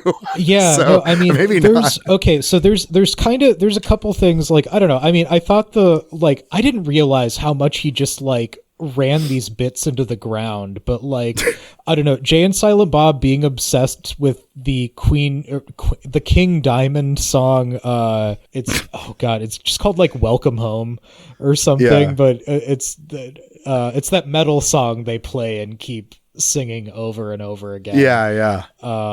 That's pretty good. Like it's pretty good. So I just thought that was a silly song, and then got into King Diamond after that. And then the character of Elias, I thought, was a genuine innovation on the Clerks formula. I thought Elias was so I agree with this. Because the one of the things that's missing from Clerks, if we're talking really like the service job experience thing, is the weird, off-putting fundamentalist coworker. And because that's an archetype, at least in my experience of service work over the years, you meet these guys.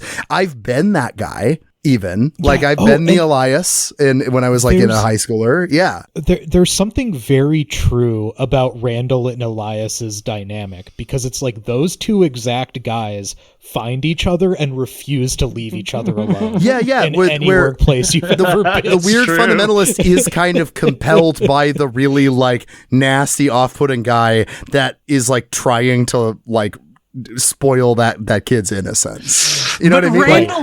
Randall is in service of the devil, though. Like, Randall is such like a completely evil character. Like, he's in Clerks 2 is really highlighting how terrible of an effect he has on Dante's life in the first Clerks, where I was like, this guy has just fucked up this one dude's life over and over and over again. So if Kevin Smith himself realized that would make the Latter-day Clerks movie, because that's the whole thing, is like, they can't escape hell. Why do they keep going there? But then these Latter-day Clerks movies are just like, Kevin Smith's like, you like these these guys, right? They're cool, right? They're the best thing I ever did, right? Yeah, but I don't know. Even in Clerks, he realizes how awful he is, though.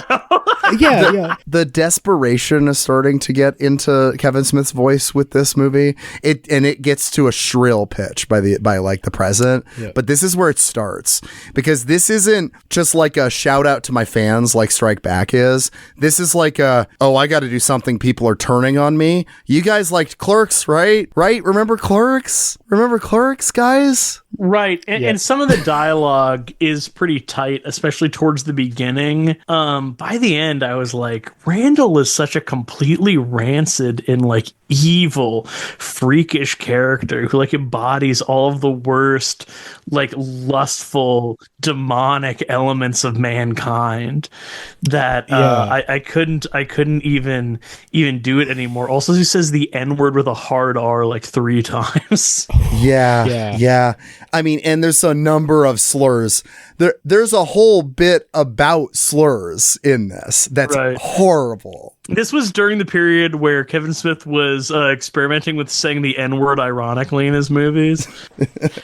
So it's like, there's a whole justification for it, and it is what it is. But returning it's not to even a funny scene. It's not even. It's not funny even. When it's the other when it's the other slur with Wanda Sykes, there's something, it biffs it at the end of it. Come on, and bro. then like, but I don't know. There's something there, with at least like Wanda Sykes having it. Like, that's the problem, is I think that was supposed to be portrayed as sort of like an unreasonable reaction, and it reads as a perfectly reasonable reaction. To what's going on. I think the joke that like is almost there but just isn't, like, for me, just it's too mean-spirited and nasty, the movie, to really work, is the idea of not knowing a word or phrase you've been using was a slur and then doubling down on it when you've been confronted about that. There's a vaguely funny idea there, but oh god, does it not deliver? Oh, it doesn't work.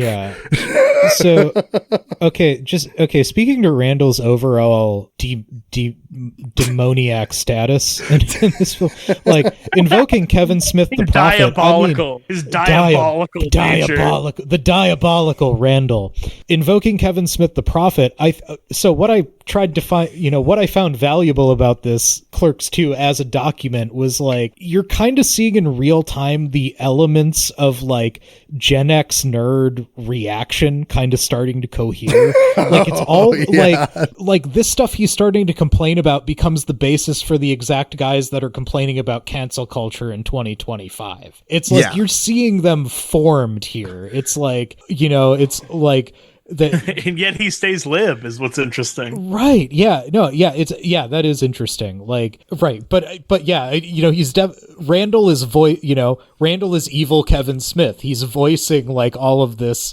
the bile and stuff. But then it's like, it becomes like, anti-SJW trolling. He also calls Dante a hideous chud. He calls Dante a hideous chud in the film. Which I was like, damn, you were so ahead of the times, bro. Right, yeah. So it's like, with the exact reference. Reference. So I don't think we've said what actually is the plot of this movie, which is hilarious. They're working at like a McDonald's ripoff that exists in the View Askew universe. This is important to me because here's the thing. Clerks, that's a movie that feels like what actually working at a service job on a slow day is like. This movie, Kevin Smith is completely lost touch with what that experience is like. This does not feel like working at a fast food place at all. It just isn't. He probably never worked at one. And the whole plot we haven't even gotten into is about how he's like like Brian O'Halloran, Dante is engaged to fucking somebody, and then he cheats on her with his boss Rosario Dawson. What is this? It's pointless. It is the same thing as fucking Clerks. I'm sorry, it's the same thing as Clerks. It's the same fucking thing. Oh, does he go with the safe option or the hot girl he truly loves or whatever? The last 20 minutes of this movie Oh God! Oh Okay. God! I don't want to say it out loud. The emotional climax of this movie is Randall doing a stunt where he brings in like some sort of bestiality show thing where somebody's supposedly a woman's gonna fuck a horse, and instead it's a dude that fucks a horse, and then everybody kind of is weirdly into it. The only thing that makes it gross. Yeah. It was apparently fine until then. Come on, it's treated as the only thing that is gross about it. I think everyone homosexuality is below bestiality in this I think film. everyone else is a little weirded out by it, and then the homosexuality is the line too far. But everyone's not necessarily chill with it up until the point, but they're rolling with it. It's still bad, but like I shouldn't act like Randall is supposed to be doing something horrible. That's a fine line. It is. Oh yeah, I mean, I think it's supposed to be the thing that goes above and beyond for Randall specifically. Everybody else is like, what? Yeah, we were kind of already. But see, this isn't the thing. This isn't actually what made me that mad, because I'm like, this is just fucking Kevin Smith. Like, I was just like, whatever. Yeah, and this movie's been rancid. This is the natural endpoint of this movie. No, the thing that kills this is then they have this emotional scene in the jail. And you know what they decide to do? Man, and this is supposed to be commentary on Kevin Smith's career, too, I think. We got to go back to our roots, guys. They decide, because of all the money that Jay and Silent Bob got in the previous movie, they've got a bunch of money that they can give to Dante and Randall, and they decide to buy the convenience store that burns down. That's why they're not working there anymore. Reopen it, and then they'll be in charge of it. And what this movie's essential message is, don't leave high school. Yeah, it's fine that you're like 30 something. Let's just like revel in that, like, let's revel in that early 20s forever. You know what? Oh man, we're returning to what we know best, which is just Clerks. And isn't it great I made Clerks? You can become petite bourgeois with drug money. Yeah, that's also apparently the message. But it's like, you can, like, if you become petite bourgeois, you can return to that time you idealized in your head in your early 20s. This is Trump. It's the reactionary movie. It's a reactionary movie. Oh my God. The world you grew up in no longer exists, but if you become a small business owner, it will. Hold on, I want to make this point. Wasn't that joke about you look at a woman copulating with an animal, but it's gross? Wasn't that like one of the major jokes in the 40-Year-Old Virgin, which came out a year previous? Yeah, and is a much better movie. And it's a much better movie, and it's also about aging people working in like a dead-end job. And also, fucking Zack and Miri Makes a Porno is like the main not the main actor, but one of the main actors from that movie. Oh yeah, Elizabeth Banks. Well, fucking Seth Rogen, bro. Yeah. Seth Rogen gives the monologue about going to Tijuana, and the joke is that he says you'd think it was cool, but it's actually really disgusting. Yeah. And you're kind of right here. There's this thing going on with Kevin Smith too, where his early movies, he got lumped into this like indie drama guy thing. When he's like a shitty Judd Apatow. He's a shitty Judd Apatow. Exactly. Like, look, he should have been in the dumb sex comedy circuit at this time. Like that, all of the like 40-Year-Old Virgin and shit like that was coming out of. You know what I mean? And he was and he likes that. Forward. He was referencing American Pie, right? He likes these types of movies. Why didn't he just make those? Is the next movie Zack and Miri Make a Porno? Is the next? Yes, is that the next film? So he does. He finally makes a dumb sex comedy. Yeah. I'm just saying, man. He was trying to get that movie made for a long time, and not literally that movie. I should be clear. He was trying to get like a film about the pornography industry made for a long time. He was like experimenting with different ideas. Was that just a Boogie Nights thing? Did he just want to be Paul Thomas Anderson? You mean Magnolia fan? A Magnolia fan thing? Okay, so first he's like... Right, yeah. Oh God, I kind of hate him. I kind of despise him and look down on him now that I'm thinking about it more. I kind of hate him as I'm thinking about it more. Right. No, because it's like because like I think the career he envies the most probably is Paul Thomas Anderson, because Paul Thomas Anderson gets to do these like very lauded, very kind of like experimental and meticulous thing. Like he wants the prestige, but he doesn't want to work as hard as PTA, right? Yeah.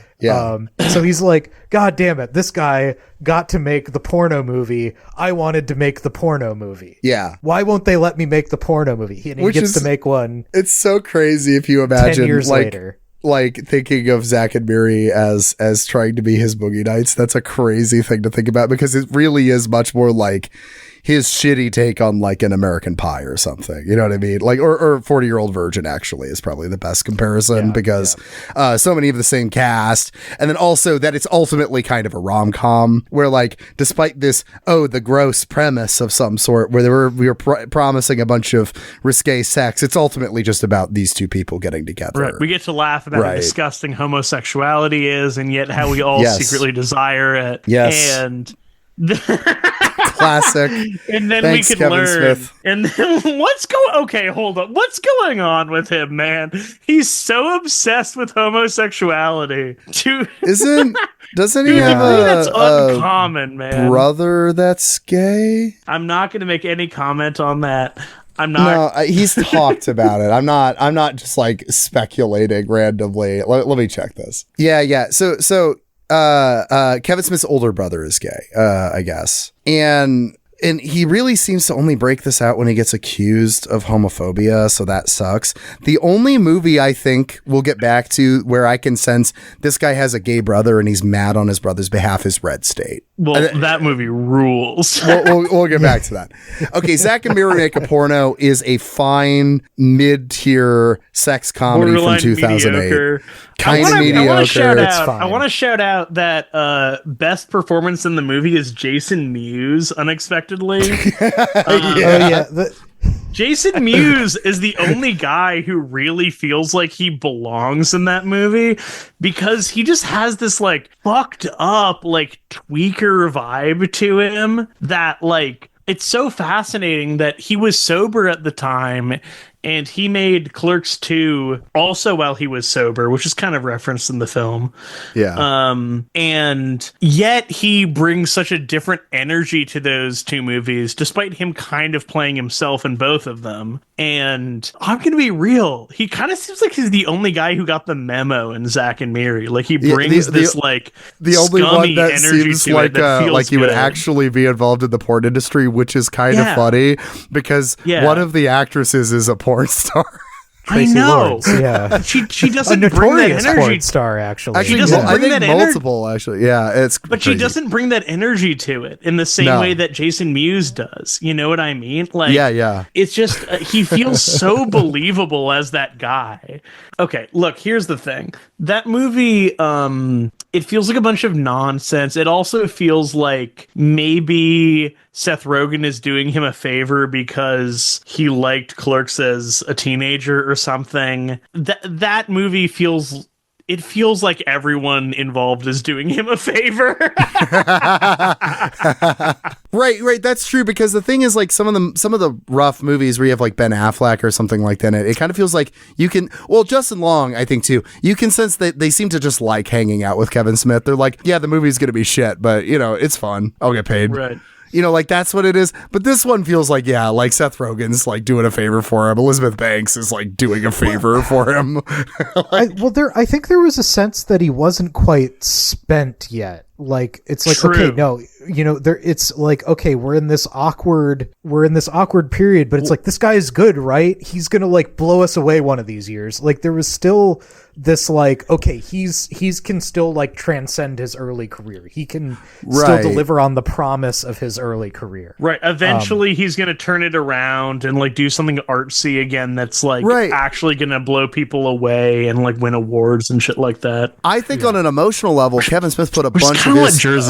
That's kind of what Jersey Girl was meant to be. On an emotional level, I think Kevin Smith put a bunch of his chips on Zack and Miri, though. That's the thing. Because from what I've heard of the podcast, he was hyping this movie up a bunch. Maybe not. Maybe it was before then. But I think maybe he's talked about on the podcast. I've heard people say that this was the movie that it not doing well broke him. This was the one that he thought was a shoe-in. And when it didn't work, he was like fucking done. It's an unmarketable movie. Like, notoriously, the poster for it was stick figure drawings, and it said, "This movie is so raunchy, we can only show you a drawing of it." Right? Which, like, by the way, what the fuck are you talking about? It's not saying. That raunchy. You know, I'm just that poster's crazy. You know what I mean? Like, it's not that bad. I was expecting it to be way more. It's ultimately about heterosexual monogamy and how cool it is.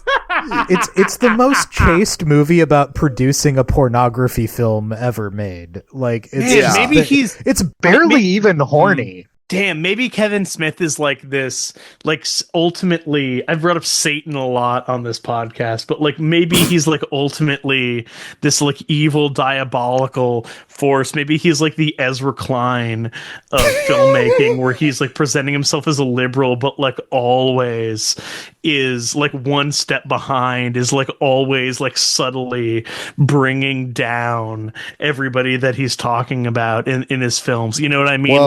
Maybe he's just this ultimate force for evil in the universe. Piece of evidence. Next film is Cop Out.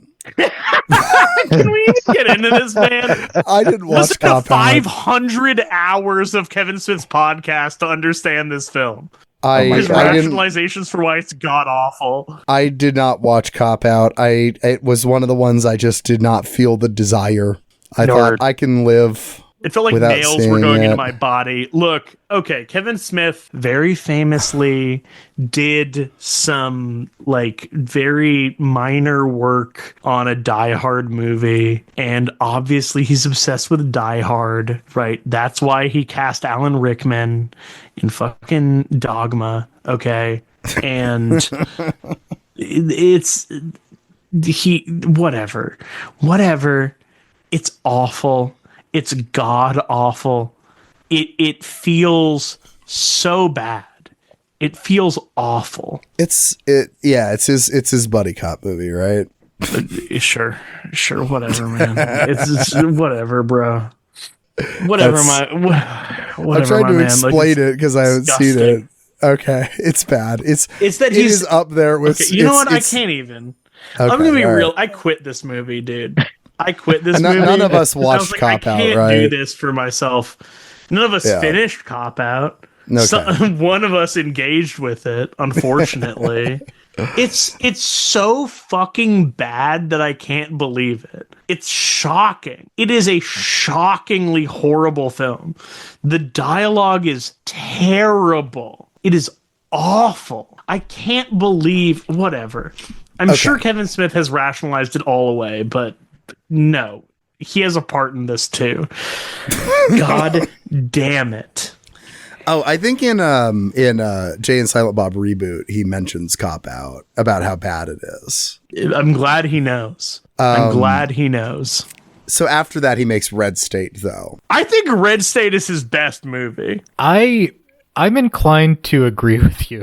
That's crazy. Okay, I think it's his second best movie. I'm still willing You're to saying put... You're saying that's crazy and there. it's your second best film. No, I still think Clerks is really good, but like, okay, I think it's crazy that all three of us think that, because I think that's not necessarily popular opinion. It's not a consensus. I think a lot of people see Red State as a low point for him, and then it's like, it's one of the ones that people have, like, some people defend. And I guess we're all that. I think we're all red. This was like, the chat kind of lit up. We were all like, yeah, this rips actually. This is like good. I have some serious beefs with it though, which we got into when we were, and I guess we'll get into here in a second, but yeah. But yeah, what's Red State? What's going on here? Yeah, it's basically, what if Westboro Baptist Church had guns and killed people and ran like a weird internet honeypot operation to like kill gay men and horny teenage boys. That's like the first half of it. And then the second half is, what if the Westboro Baptist Church ended up doing Waco? ended up in a Waco situation. And that was the part I think I was most sucked into. I liked the whole movie, but I think that was the part I was most interested by. Oh, that's where it gets good, because then you introduce John Goodman, and it's just a bunch of like really good character actors trying to give any sense of gravitas to Kevin Smith's writing. Yeah, and sometimes even succeeding.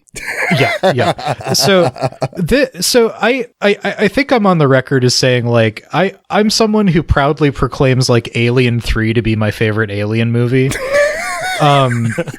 You like horrible movies. I love trash. I genuinely love trash. Broken artistic swings, like attempts. Right. Yeah. So when I am inclined to agree with Alien that this is Kevin Smith's best movie, it is in spite of and due to Kevin Smith's specific weaknesses as a filmmaker.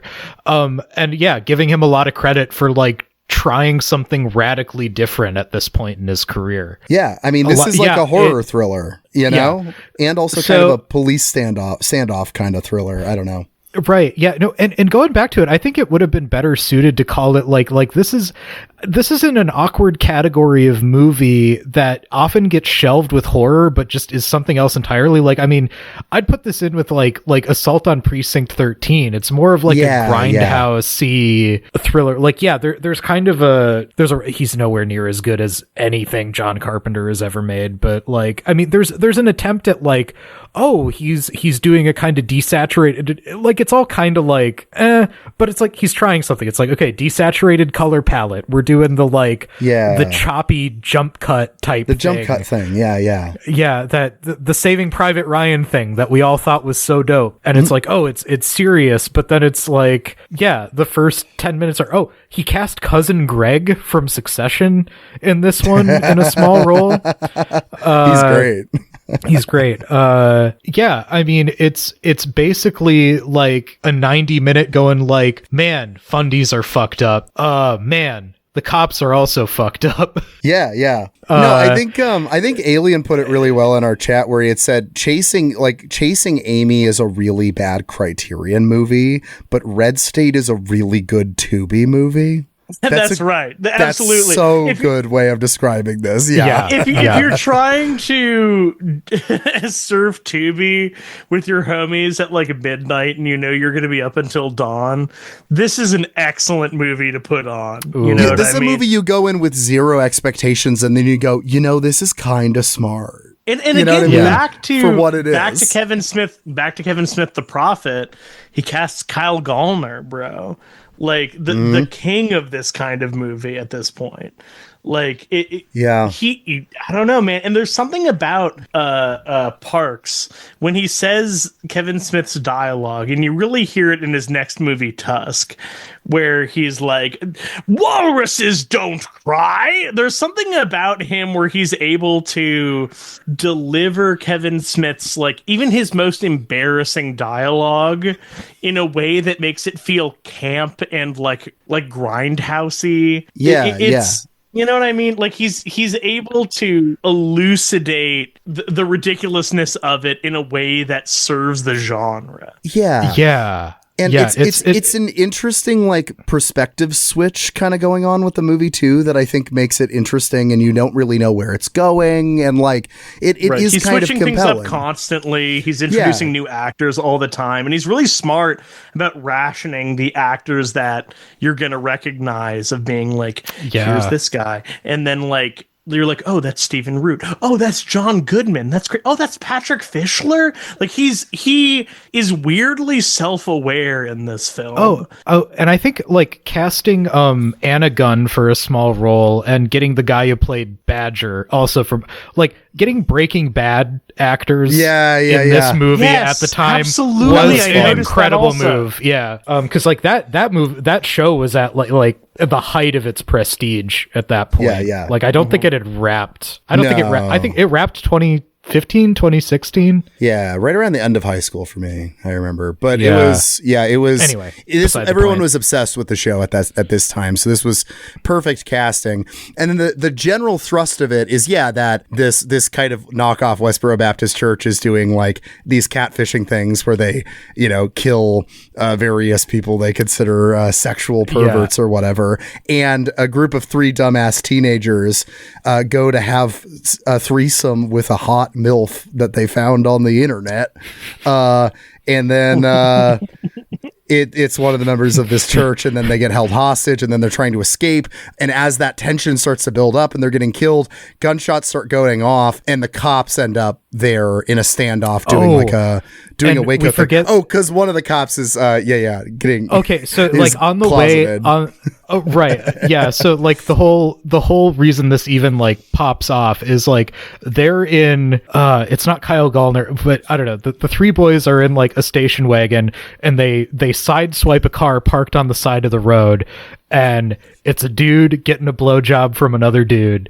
and they're just it's like, a cop getting a blowjob from another dude. Again with the male homosexuality, like what's going on? Yeah. But this one is I think this one's more. I forgive this movie a lot more for this because I think it's about the themes of the movie, and I think it's trying to like.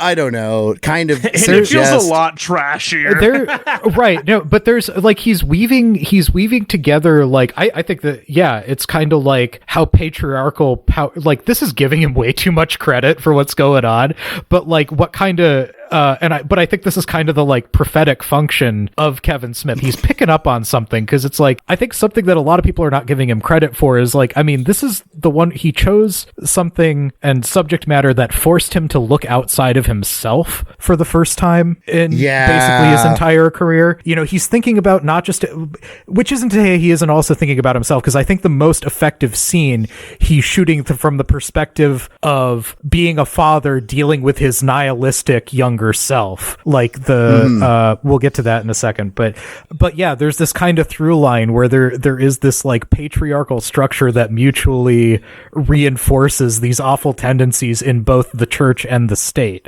So here it's like it's the 5 Points Church, it's run by this patriarch that preaches at his family, this chosen congregation, and then performs like blood sacrifices. Like they plastic like the whole like thing is they like Reynolds wrap their victim to a cross and just shoot them in the head and dump them down a trench. It's so because fascism is so linked to disgust and cleanliness. I never even thought of that. They don't even let the blood spill. Oh man, they're like good. And when the men are holding, like that first guy is like a gay guy they captured, and the men of the church are holding him to the cross, and they're just remarking on like, oh, don't come in, like they're just disgusted and like, oh, don't let him spit on you, you might get infected, like just really you got that kind of shit. And then you got like the irony of like kind of rips. There's the kind of irony of like Christian nationalism thing going on right now where they don't understand their own symbology on a certain level because they are putting these victims on a cross and killing them, right? And at the time I think that would have felt like Kevin Smith doesn't understand Christianity well, but now because the right is such a caricature of itself, this actually feels right on point that they would be like crucifying gay people. Yeah, they like wouldn't see the irony to there at all.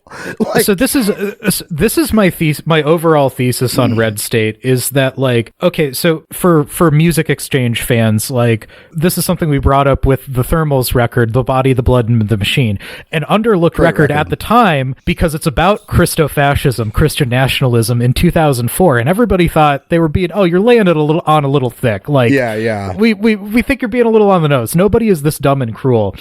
And Kevin Smith is the exact level of dumb to just like perfectly critique this shit. Like, I think when this comes out in 2011, it's like, well, surely the fundamentalists are not this dumb and cruel. Surely our federal law enforcement apparatus is not this dumb and cruel.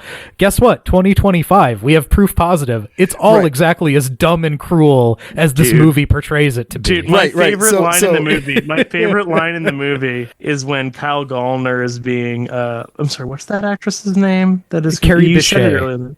Yeah, she's in Halt and Catch Fire. She's great. Yeah. My favorite line in the movie is when Kyle Gallner is being confronted by Carrie Bechet, and she says, "You've got to help me. They're gonna come in here and kill my whole family." And he says, "Good." Yeah. So real quick, that scene is so effective. Plot-wise, to clarify what's happening in that scene, because we didn't even finish the full plot here. Right. So they end up in the standoff with the cops, and like ATF gets brought in, and it's Waco. Yeah. We're doing Waco, and this is where his like 90s nostalgia thing actually pays off as an effective reference point. They end up in a standoff. One of the kids that was being held hostage escapes, runs out. The dumbass cop shoots him, and then they realize that because they opened fire first and they end up in this gunfight that they fucked up, so they just need to kill everybody inside and like just say that like, oh, we fucked, like instead of admit that we fucked up, kill them all. And it's the way this plays out is so cool because John Goodman's the ATF commander on the ground, and he's like this he's introduced as this hyper competent voice of reason character by the book. So it's like Stephen Root's this trigger happy sheriff who's scared that his wife's gonna find out he likes getting blown by dudes, and like he says, I am the ATF commander. When you think of the ATF, see my face. I'm sorry. Watch Jay and Silent Bob if you want to understand the reference. Yeah. So yeah, he's the voice of reason, and then like as they realize how this thing is played out, like, you know, John Goodman's getting a one-sided phone call from his unnamed shadowy superior in Washington, and it, you know, it's just, you're like, are you sure? Can I get that in an email? I'm gonna need something I can stand behind, sir. Like, and you're it's just slowly dawning on you. It's like, fuck, they're about to do a war crime. they're about to reenact My Lai on American soil. You know, it's like.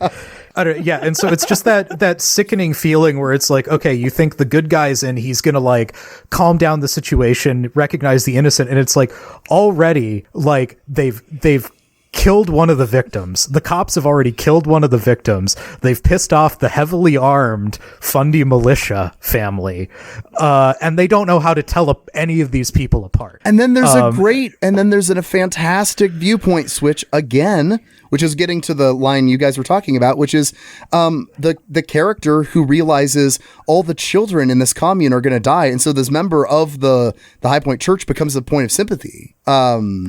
And for a bit, because you see the children get left out of the sanctuary when these like sacrifices are happening. They don't know what's happening in their church, and they're about to die because of the shit their family did. You do actually feel bad for these kids on some level, and it's, right? It's like, and you could probably make the point that this is like overly sentimental, but I mean, this is part of the Waco story, and it's the deep tragedy of it is like, you know, these kids have no choice about this environment they're in, and you know what's coming. You have any sense, like, you know what's coming. The guy from Ruby Ridge deserved it, but also it's like, man, getting shot in front of his kids who didn't know what was going on. That's horrible, dude, you know? Right. Like, but this is what is so fascinating about this movie is that like the extreme cynicism within it. Like, look, I'm not saying I agree with this, and in fact I don't, but it feels like in this movie that Kevin Smith is wrestling with the fact that he's like, man, Waco was fucked up because all those kids died.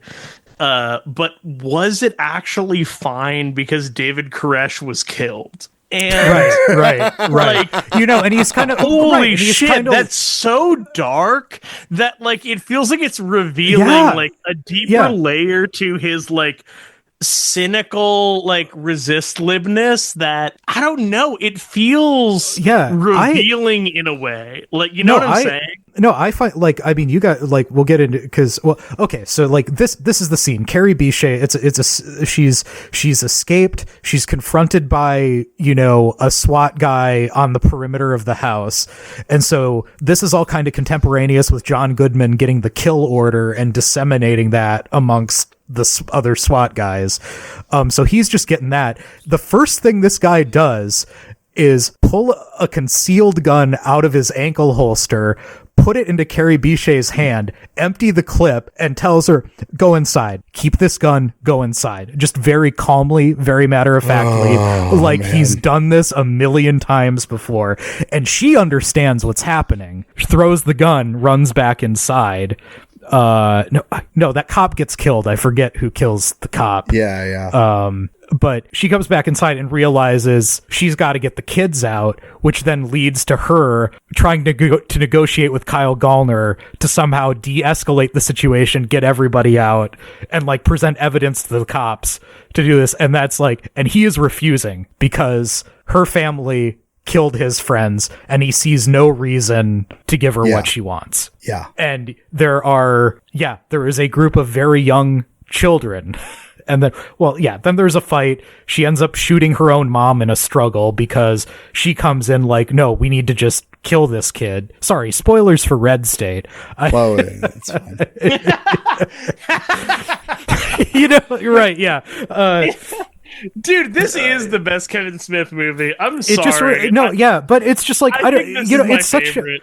We can go so deep on it in a way that we can't with so many of his other like bullshit movies. Yeah, to the point where I'm kind of mystified by how much hate people have for this movie, because it's like, I don't like it's right. You could say it's like maybe overly sentimental, but it's like, this is the scene where it's like, yeah, I see like Kevin Smith, the human being, the father, the brother, not Kevin Smith, the persona. Like you really see him like, oh, I'm wrestling through like the real, like, can I sympathize with this like fundamentalist character who like, because even Carrie Bichet, like a little detail I loved is she's like, I've done some bad things, but like I can do like even just like, the fact she's the eldest daughter, she's this young girl that has been parentified and made to carry herself like an adult, now taking on like the burden of these children's lives, and to the point where in a split second she has to move on from killing her own mother so that she can try and get these kids out alive. Yeah. And then it just winds up being pointless. She doesn't make it out. Yeah. No, this is Kevin Smith the human too, because even down to the political side of this, I mean, like, again, I from what I've gathered, he made this movie in part because of how much Westboro Baptist like pissed him off because of his gay brother. So even the homosexuality stuff, everything that's going on in this movie is really personal and political. It's like, this is a movie. This is a movie where you're trying to say stuff. Now, here's the problem is the ending. Ending. I just want to say hold on. I like. I hate the ending. We'll get into it. I just want to say, as the LGBT correspondent for this episode, the idea of his penance for chasing Amy being that he makes a film where every single member of the Westboro Baptist Church gets shot in the head or imprisoned seems very fair to me. So here's the thing. At the very end of the movie, there is the sound of trumpets, like the sound, you supposedly of Revelations. And you think for half a second, oh my God, he's about to take this in an insane direction. Is it going to just be that they were right? What the fuck? Like, it's like really weird. And then it cuts to John Goodman explaining himself to two, like, I mean, it's kind of like two shadowy government figures, right? In kind of a... I don't know. One played debrief. by Patrick Fischler. And then he does, you're like, are you gonna do the face? Are you gonna do the face that you did in the diner scene in Mulholland Drive? And then he does that like sickly smile face, and you're like, hell yeah, dude, you did the Patrick Fischler face.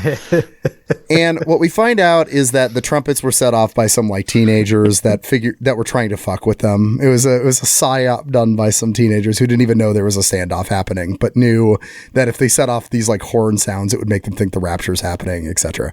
And that to me kind of deflated it, where it was like, okay, you took that swing and then you didn't actually commit to it. Supposedly the original ending would have an angel come down from heaven and stab the pastor, which rules. But that would have been even more baller. It would have brought right up to an 8 for me, honestly. Yeah. Oh, imagine if it was like he got Fleck and Damon to reprise their roles from Dogma, and then it's like they earn their place back in that. That would have been That's a little too Kevin Smith. The good version would be that he comes right down and then just stabs him through the heart and then turns the camera and then says Episcopalianism is the one true religion.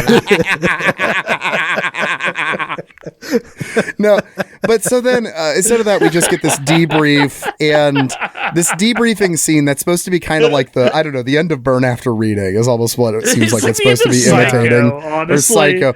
They do way too much exposition, and in the process, what I think is so compelling about Red State is you realizing how many there's just no good guys in this scenario. You know what I mean? Where it's like these fucking radicals are, this church is crazy, it's evil, and then also the police state is evil, and the war on terror is evil, and everything's so fucking broken. Like, that's when the movie rules to me, is when you are dealing in that just shit.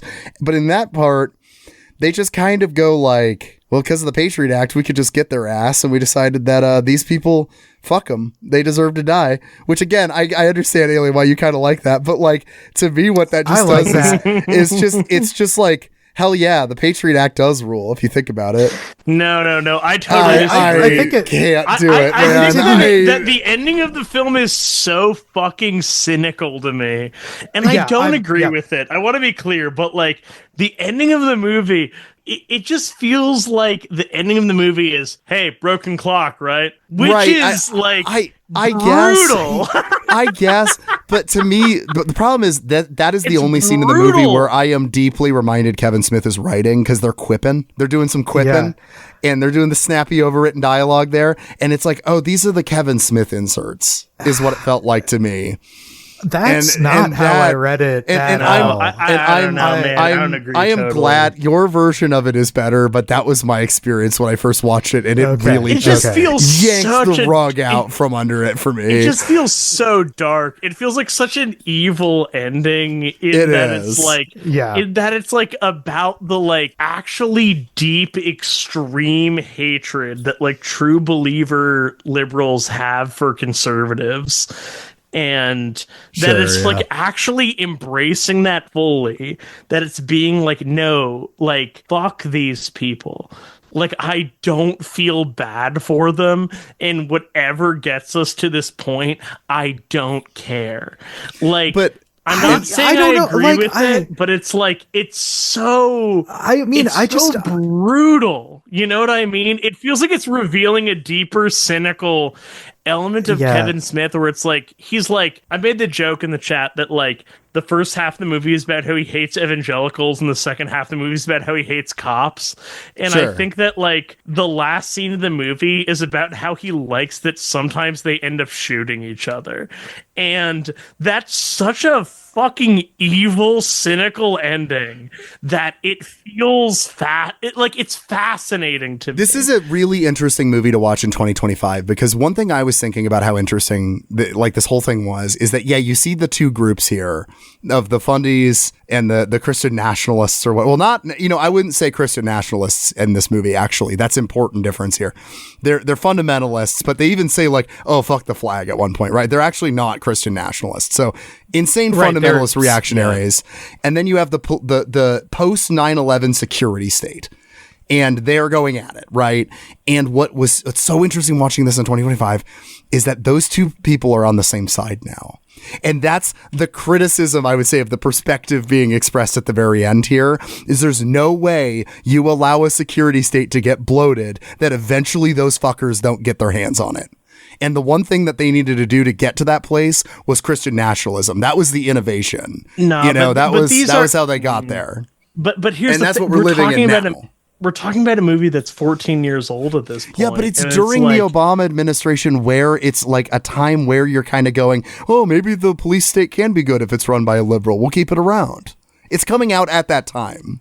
This was a point I'm sorry, I just don't disagree. I just don't agree, Josiah. It just feels like such a deeply anti-cop movie. I think it's about like the blessing that, from Kevin Smith's perspective, comes from the conflict between millenarian Christianity and the security state inevitably. It's that him saying that ultimately these two forces can appear to be synthesized but can never be completely synthesized, and I am grateful for the harm they do to each other. And sure, that's crazy. That's crazy. Yeah. That's a crazy thing that to he say. made a movie but you know what? That it's about that. No matter what your take on this movie, I will say we've talked about this movie for this long. Yeah, because this is a decent movie. Yeah. Because I like the ending. I think that like the quippiness there is signaling at like the sort of scarier and deeper depravity of of the state security apparatus. Like, I mean, there is a sense in which like. Because, like, the original plan was just total extermination. Just the FBI guys leaving a bunch of bullet-riddled corpses in a house and then saying, like, oh, yeah, they killed, just doing the Waco thing. Like, they killed the kids. They did kill the kids in Waco. But I don't know. Yeah, I don't know. I didn't read it as, like, being laughed off or minimized or even necessarily celebrated. Like, I mean, because it is so deeply anti-cop, like, that's how I read it, as like the carceral solution is not satisfying in the way you want it to be either. In fact, it signals something even more. And this might be me reading a lot in there, because I think I kind of love that this ending is accidental. It's not the one he wanted, because I think, that an angel coming down and killing, I think that's what kind of signals what the needle he's trying to thread in that final scene. Yeah, sure. In what he thinks is a more, again, I like to characterize it as like a dumb guy writing the ending of No Country for Old Men. Like he's trying, that's the effect he's trying to get.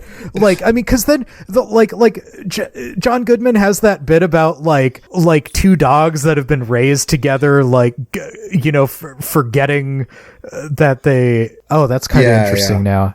Yeah. I thought that was so silly then, but you're right. Actually, that monologue might have actually been good. I thought that sucked initially. Yeah. Because like this is another. I mean, because it's like you can kind of, if you want to read the two dogs as church and state. Yeah. There you go. I don't know. Like again, I'm saying I'm giving it too much credit, and I think this is more me kind of willing a bit more than the sum of what's there. No, come on.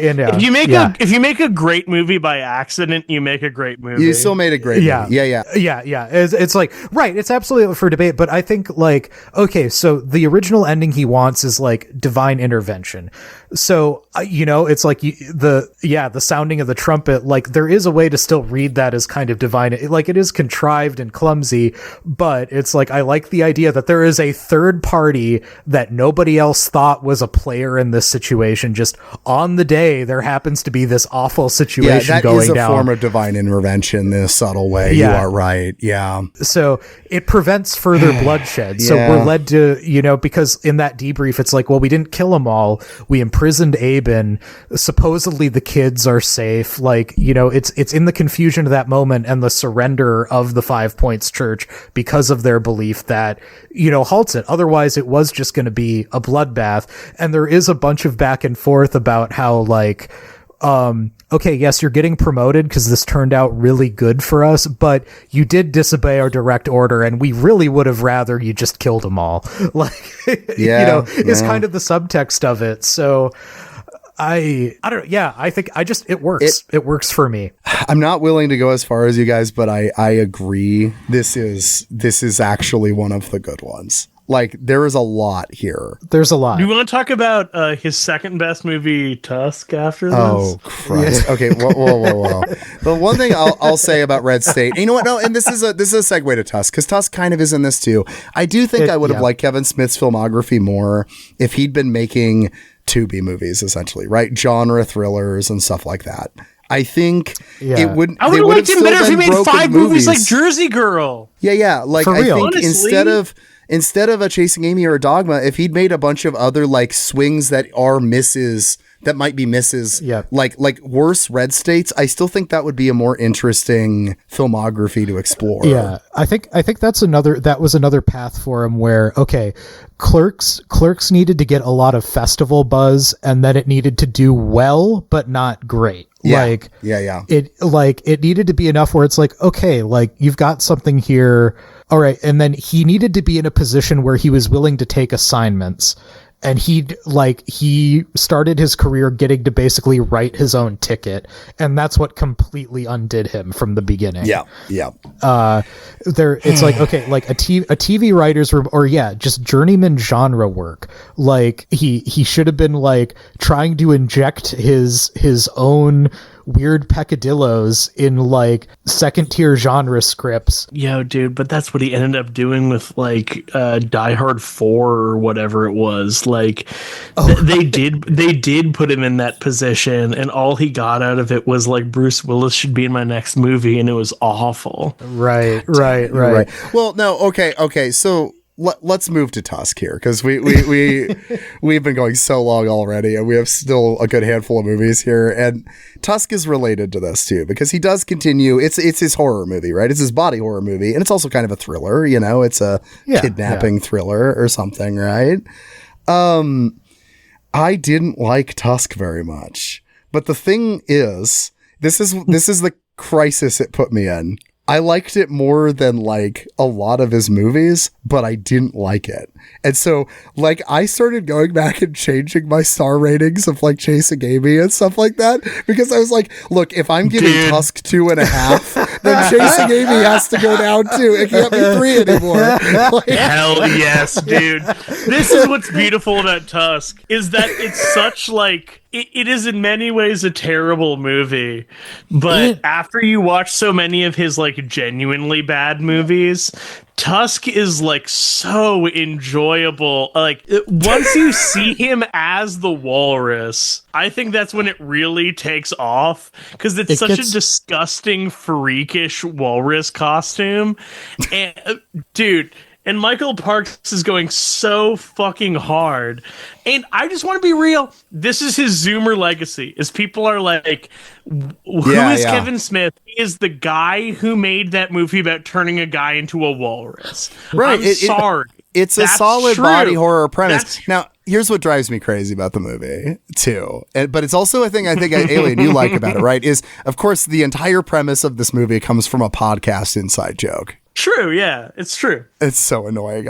So at this time, Kevin Smith's podcast has been blowing up. That's where we're at, kind of what he's doing outside of movies. I don't know how long he'd been doing it by the time Tusk came out. A few years, a very right? long time. Okay, a long time. Yeah, he's right. He was like an early adopter. Like he was one of the first big names to like start doing podcasting. Like, I mean, pre-Serial, you know? Okay, so Tusk is a movie, though, that also falls into one of his themes that drives me crazy, which is like being mean on the internet. Isn't that fucked up? Like, it's because it's a movie about somebody getting justice for being mean on the internet. It's like just bringing that back. Come on. Oh, it sure is. I think that, like... Okay, look, because when this came out, the movie bobs of the world were like, if you've been listening to his podcast, you've been known this was coming for like 2 years or something. God. And like, this is just, if you've been listening to his podcast, you would know that this bit is so overdone by now. All the real Kevin Smith fans, this is old for. I'm not a real Kevin Smith fan, okay? I'm not listening to his podcast. I don't care what he's saying on his bullshit podcast. And so it's not old for me. When I saw it wasn't old for me. And look, there are moments in this movie that are truly, like, extremely terrible, that are so fucking bad. Any moment Johnny Depp is on screen. I'm not just saying that. Oh my God, dude! I'm not just saying that for political reasons. Genuinely a horrible performance. Is an anchor attached to this movie. Oh my god! And Kev thought he thought he was cooking with that shit too. I know. Like, it's so like just top to bottom, just like the makeup sucks. Shit. Oh my the god! Dude from Epic Mealtime showing up is terrible. The quipping about Canada to the whole thing. The like argument with like the TSA agent about like, oh, you gotta like hockey if you're gonna be here, and it's like fucking 10 minutes of that. Oh my god, dude, the TSA agent is the guy from Epic Mealtime. Fuck that scene. Fuck that scene. Johnny Depp's entire fucking thing is that he's a Quebecois investigator, so it's just another fucking Canada joke with his terrible fucking Quebecois he looks like accent. The judge from Nothing But Trouble. Yeah. Oh my okay. God. Like, is the entire character of Benoit Blanc Rian Johnson dunking on Kevin Smith? Kinda. Yeah. Again, Kevin the Prophet. He's like, yes, sometime in the near future, we need a new detective with character. an accent. A detective with a distinctive accent in American cinema will will reappear. But Knives Out is good. Right. I've never seen Knives Out. It's good. Knives Out is good. I'll still go to bat for it. I know some people have turned on it, but I still like Glass Onion. Glass Onion's the one everybody's like, go fuck yourself, Rian Johnson. Because they do that every other Rian Johnson movie. Well, because it's just that it's the one that does like COVID stuff and people got annoyed by that. But it's like, I don't know, movies do need to kind of address that, right? I don't know. It did happen, everyone, right? Anyway.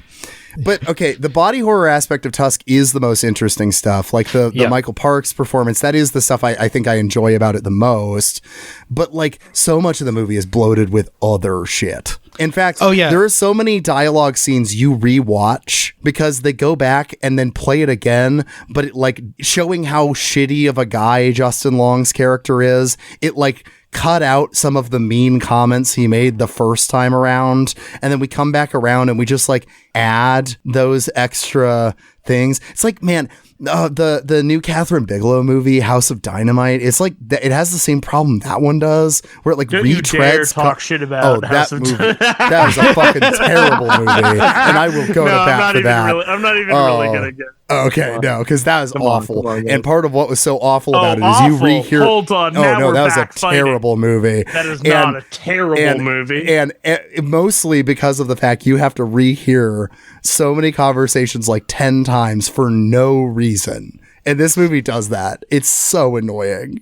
I will say this, is that Kevin Smith is pulling the same trick that he pulls in Chasing Amy, which is that you think the movie is good because the last 30 minutes are good. Yeah. And the only difference, I think, really, is that Tusk gets away with it more because it's a horror movie. Yeah, and that's there's true. a lot of horror movies that get away with just the last 30 minutes being good.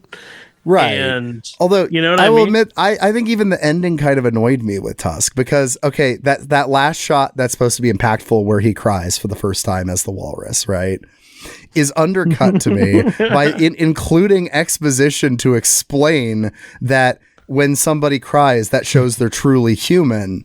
And what that is like if the last scene of The Fly had a cutaway where they explained like humanity briefly, rather than the tears should alone communicate that. You do not need to have a fucking flashback in that moment. It's so annoying. Sure, I'm sorry.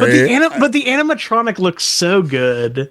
And it's just such I'm gonna disagree with the internet commentators here and say that, like, I think its inside jokiness kind of contributes to it. I think it's the only time, literally the only time, where in Kevin Smith's career, the inside jokiness of some of his movies works in favor of them, because I think part of what is good about Tusk is that it is funny mainly on a meta level. That I think part of what's funny about it is that it's an insanely fucked up, disgusting horror movie that if you try to describe what happens in it, it sounds like a joke. Like, it is funny to me that if you try to describe what happens in this movie, it sounds stupid, and yet everyone who's watched it has been like, holy shit, that ending is disgusting. Yeah. I mean, that's all the best part. I think it mostly works. I'm going to be honest. It's like it's 2/3 effective, and then it's like Johnny Depp and the Yoga Hosers show up, and Kevin Smith can't get over it. The Yoga Hosers are in it for like 2 minutes. Let's be honest. Right. And they're fine in it, but I remember knowing that Yoga Hosers existed while watching Tusk and just being like, how the hell did he make a spinoff about these characters that are in this for 2 minutes? And half of their function is just being a flashback scene, by the way, where they just redo a scene, but with more dialogue. And Justin Long is meaner. The really unfortunate part is that this is the last remotely good movie that Kevin Smith is probably ever going to make for his entire life. Right. This is the welcome to hell portion of the show. I just want to give a little note, is that at this point, Kevin Smith is 44. Right. Right. That is too fucking young for me to accept a director being in his old man flop era, okay?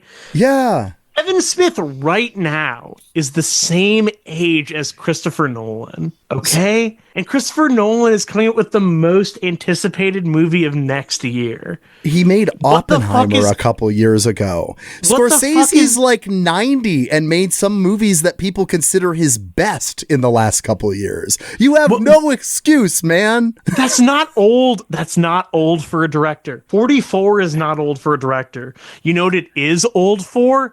A poster. Okay? Yeah. It's old for an internet poster. Mean. Oh, no. I mean, that is... So... yeah. Here we go.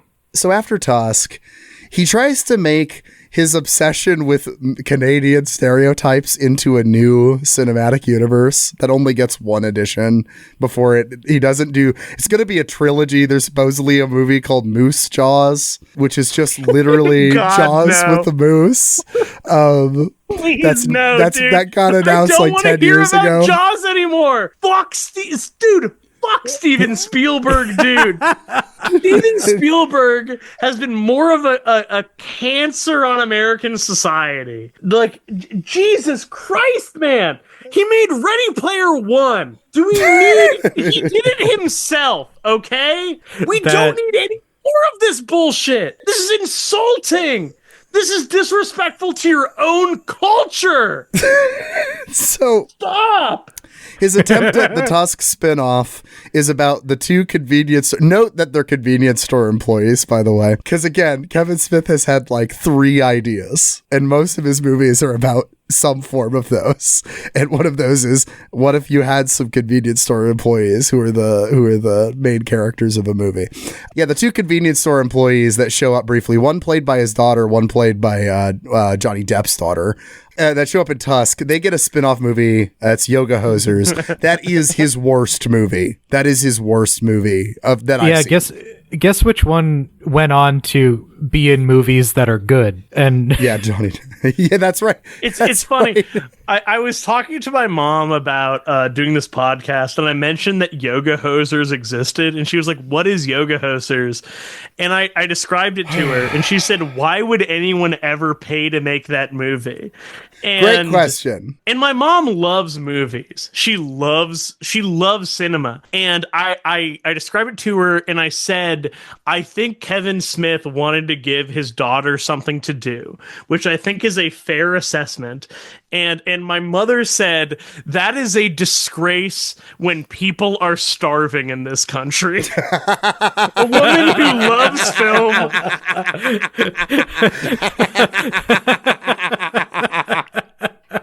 Yeah, man. I don't know. Yeah, there's something to that. Yeah. So you got through it. And yeah, I didn't. I quit I watched fucking it. early I mean, on. I'll be real. I was looking at my phone for good chunks of this movie because I just couldn't.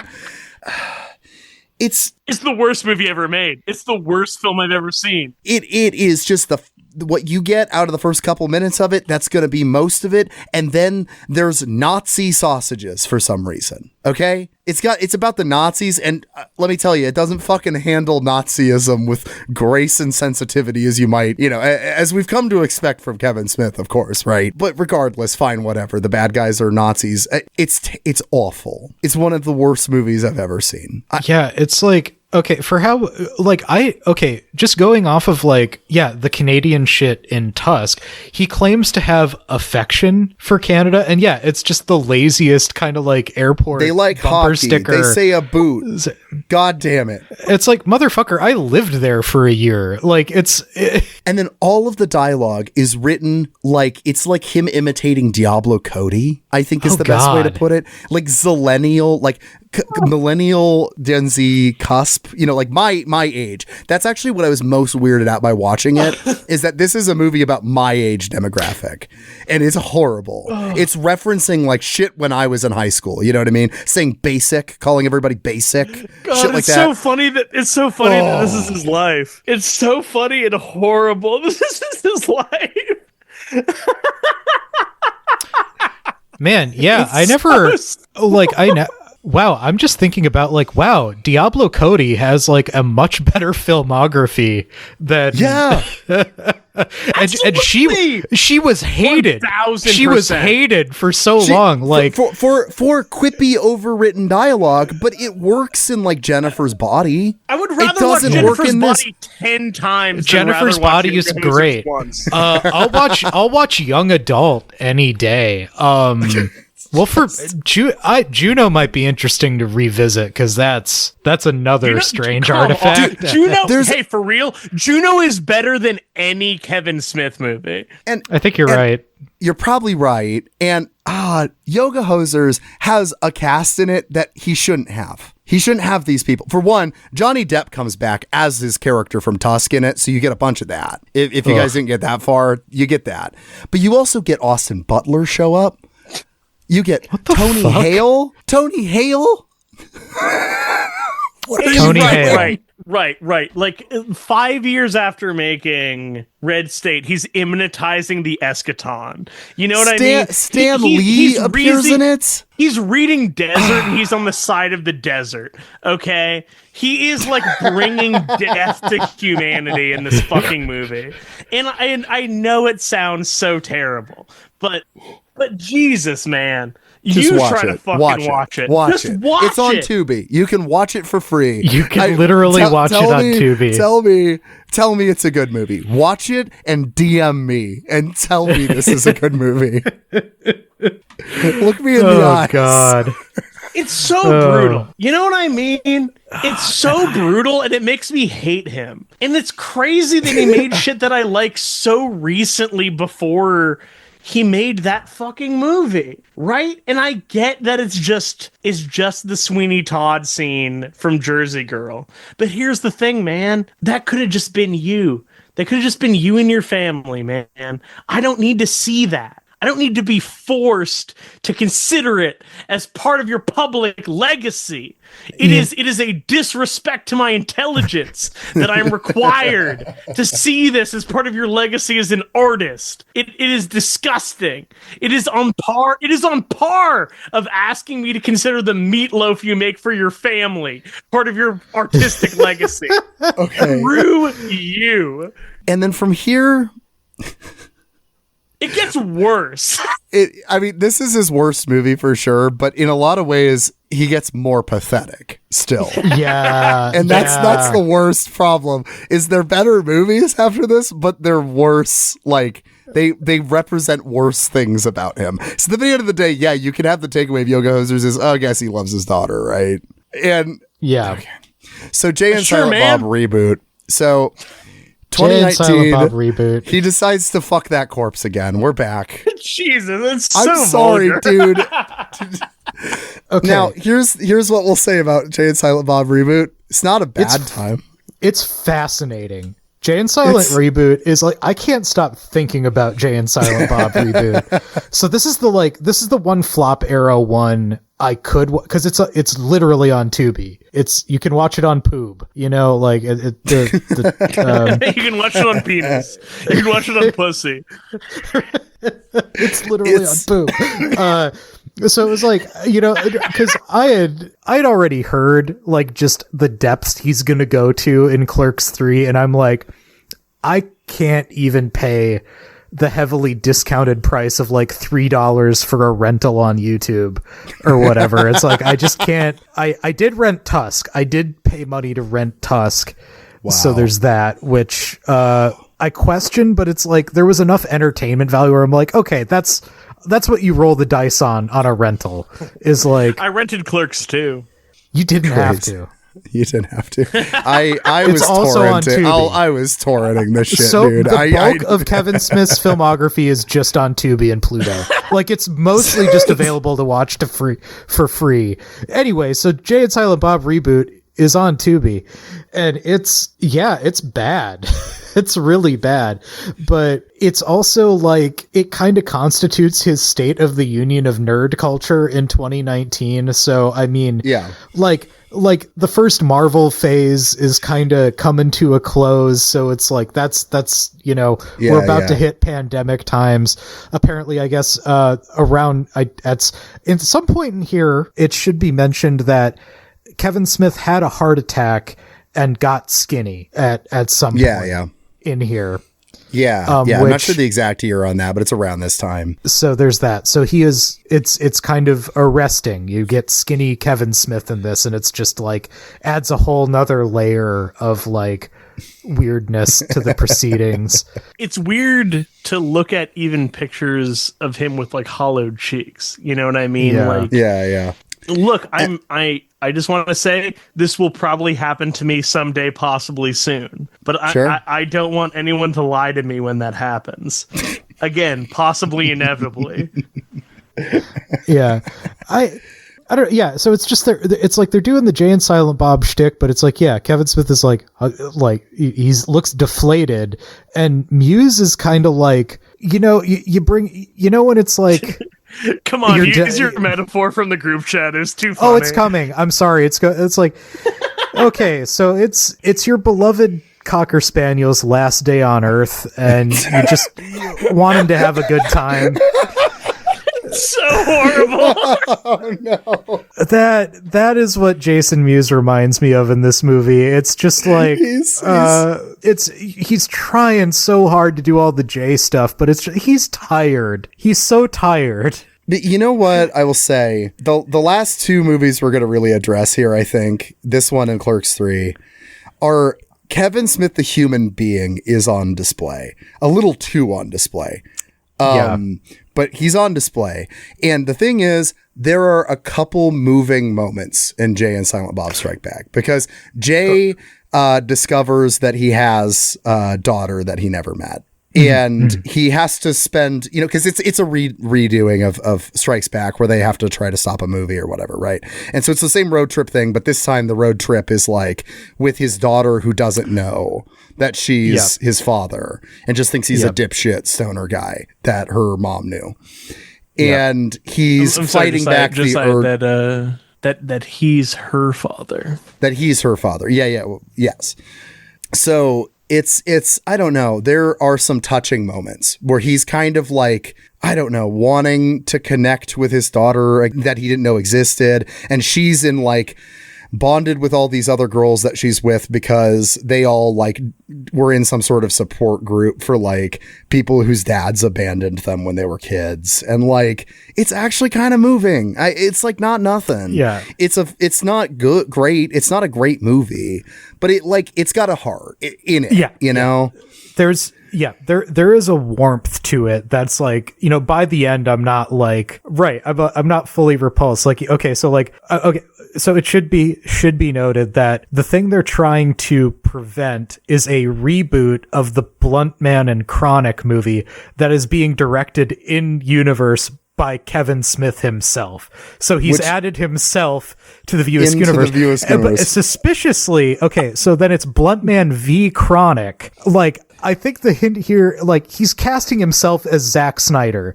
He has remade the world in which he gets to be Zack Snyder and preside over the DC cinematic universe. Like, he also hates himself in this movie too. That's also the flip side, where everyone is talking about how bad of a director Kevin Smith is. They're like, this new reboot's gonna suck because Kevin Smith made Cop Out. Like, that's unironically a joke made multiple times in the movie. Yeah, what was it? There was a review I think you found on Letterboxd where it's just like, I'm a piece of shit. I hate myself. I gotta go fucking kill myself. Snoochie boochies. Was it Sean Fennessy? Like, I regret every phase of my life, is what it said. There was never any good times. I regret everything. Jay and Silent Bob's reboot is, I regret my life. Everything sucks. LOL. Right. Yeah. That's what it is. Clerks 3 is removing the LOL. I know, but yeah. So it's like, dude. There's a sense of humor about it. Jay and Silent Bob Strike Back is, what the fuck is the internet? I'm gonna fuck your mothers while you watch and cry like whiny little bitches, and then it's him screaming, "I'm the clit commander." When you see clit, you think of my face. It's so funny. Yeah, and Jay and Silent Bob, the reboot is not very funny, but if you like the characters, you do still kind of have a good time hanging out with them. Now, another thing, though, I don't know what the fuck he's trying to do with it, is he's trying to tackle, he's kind of doing feels like he's doing a Wes Craven Scream thing, where he's like, oh, this is a reboot itself, but I'm talking about what reboots are. Here's the rules of the reboots. The reboots are usually recasting the old movie, but with a more diverse cast. So all the daughter's friends are ethnically diverse, and it both is stereotyping and celebrating it. It's baffling. That's kind of fascinating. Does not thread the needle on that shit. Oh, he does not. No. I'm sorry. I didn't watch this movie for listeners. I'm sorry. I had stress. This is this shit is so unremarked upon in the reviews, and I'm like, why are people not completely there is a put girl off by this stuff? with a hijab named Jihad. There is a character in a hijab named Jihad, but then she's also a badass, kinda. Dude, so that's what guys low-key like you want to see. They want to see that shit, dude. They want to be fuck off. I'm a cishet white dude, and I kind of hate this, but damn, it's kind of good for representation and shit, dude. No, what? What are you talking? You throwing me under the bus like that? What the hell? I said low key. You're not allowed to get mad. I said low key. You're not allowed to get mad. That's not what that word. That's not how that works. Get this. Okay, so hijab named Jihad. Never met her dad because she was almost honor killed by her brother and sent away to live in the United States. He ripped the God's Not Dead plot. That's true. Oh, fuck. Damn, this real. Okay, hold on. I was joking about that stuff I said to you. That was just me roasting straight dudes, but that's very racist. What is up with Kevin Smith and being so racist all the time? I think that goes under remarked upon in his stuff. There's a lot of racism. A person of color in any of his films that was represented in remotely a decent way? I think there's zero. Think so. I think it's none. Yeah. Man. I mean, okay, the Chris Rock character, there's a world, man. The Chris Rock character there is a universe in which that's funny, but not in the context of that movie. It doesn't make any fucking sense. It doesn't make any sense. But then on the flip side, Reboot has a scene where they go and they pour poop on the KKK. So you can't say if it's good or bad. He hates blatant racism. But he's fine with liberal racism.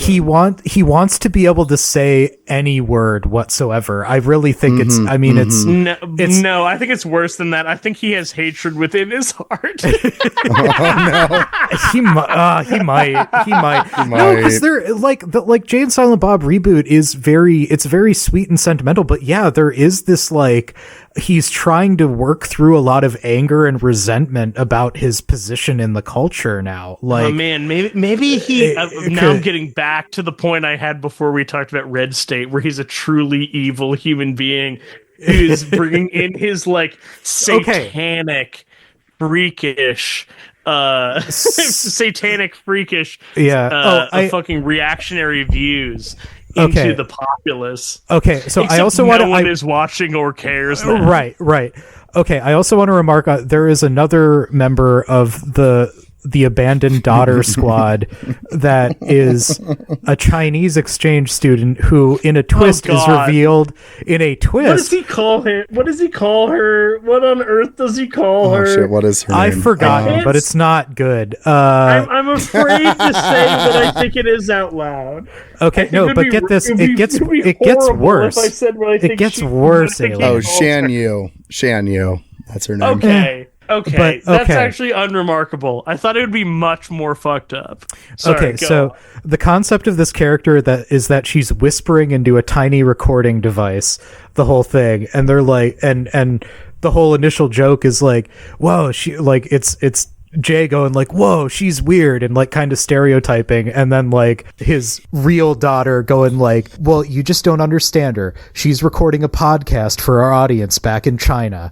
But then it's revealed she's actually a KGB agent who was sent to sabotage American pop culture and elections. And is like elections? Yeah, and is doing like a weird coup at the San Diego Chronic Con, the convention that celebrates that's just really tagged on as like, we need a climax, we need a big epic climax, and it's just like, oh no, he's doing racist Russiagate. Yeah. Oh no. Oh, that's horrible. That's genuinely so horrible. Like nobody warned me about this, and I'm like, what the fuck? And I just think people were not paying attention anymore by this. No one saw this movie. Oh, that's so genuinely terrible. Oh no. Oh man, what are you doing, Kevin? And then there's a blooper where Kevin Smith, the shitty director in the universe, is talking to his real daughter like, I resent you because you ruined my movie career. And that's just like a blooper over the credits.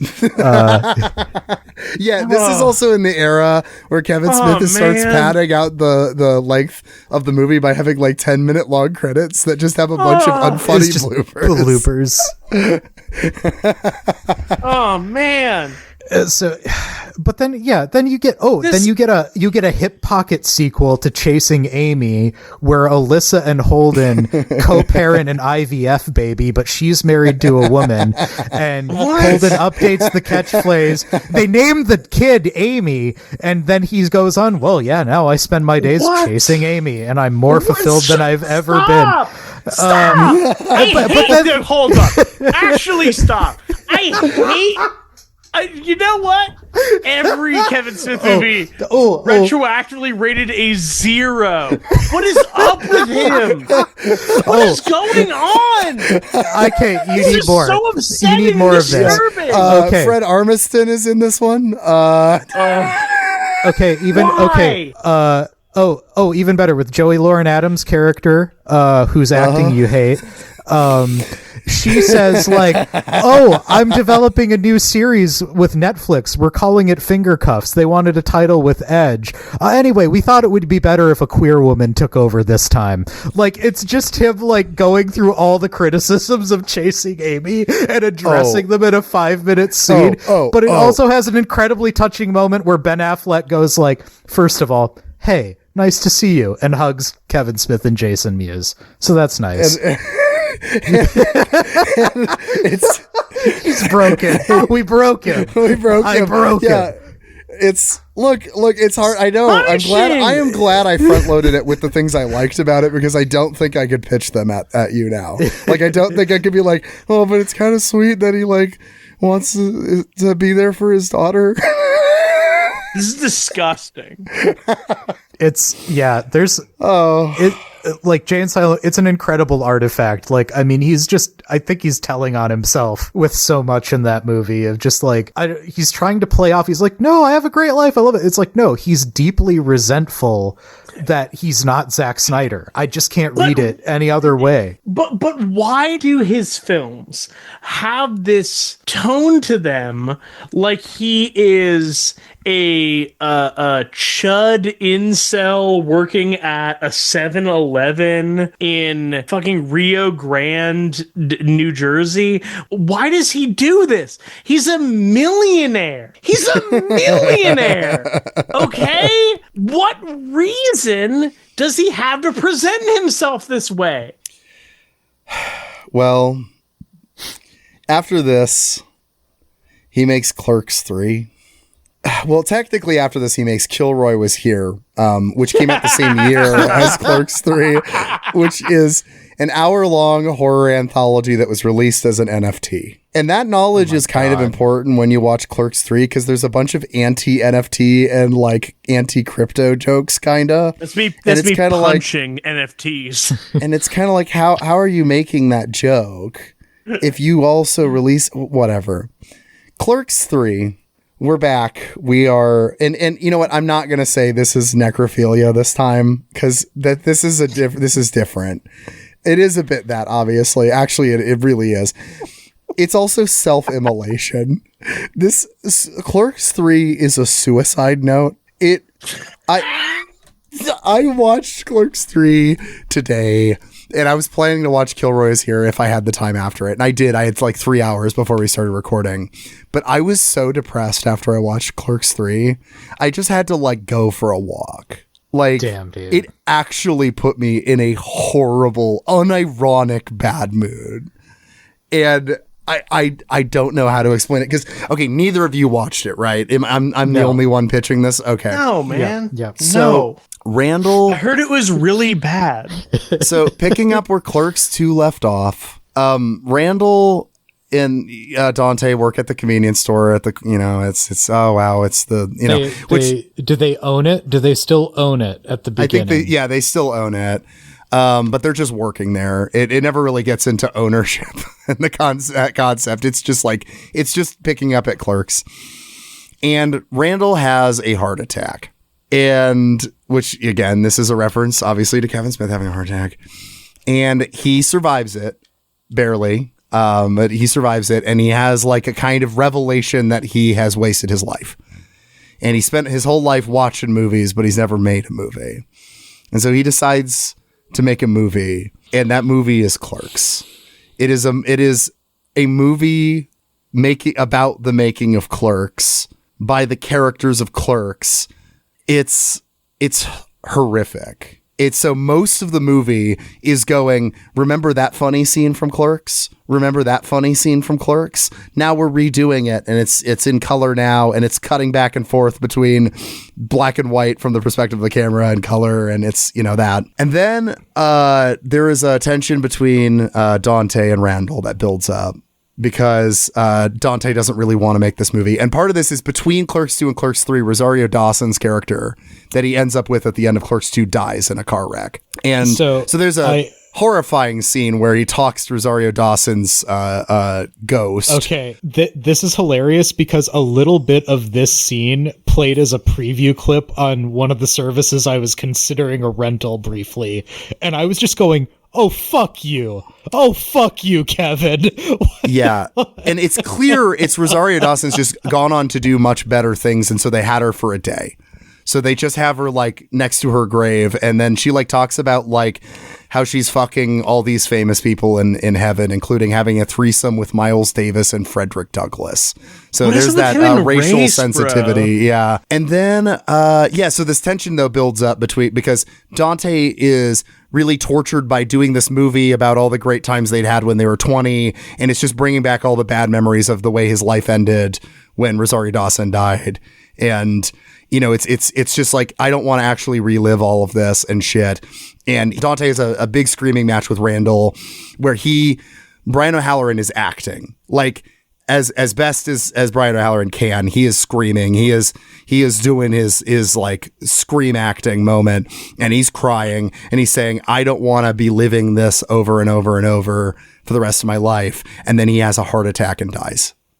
Jesus Christ. In that moment, Randall realizes he's kind of an asshole and meets Dante in the hospital and shows him the movie.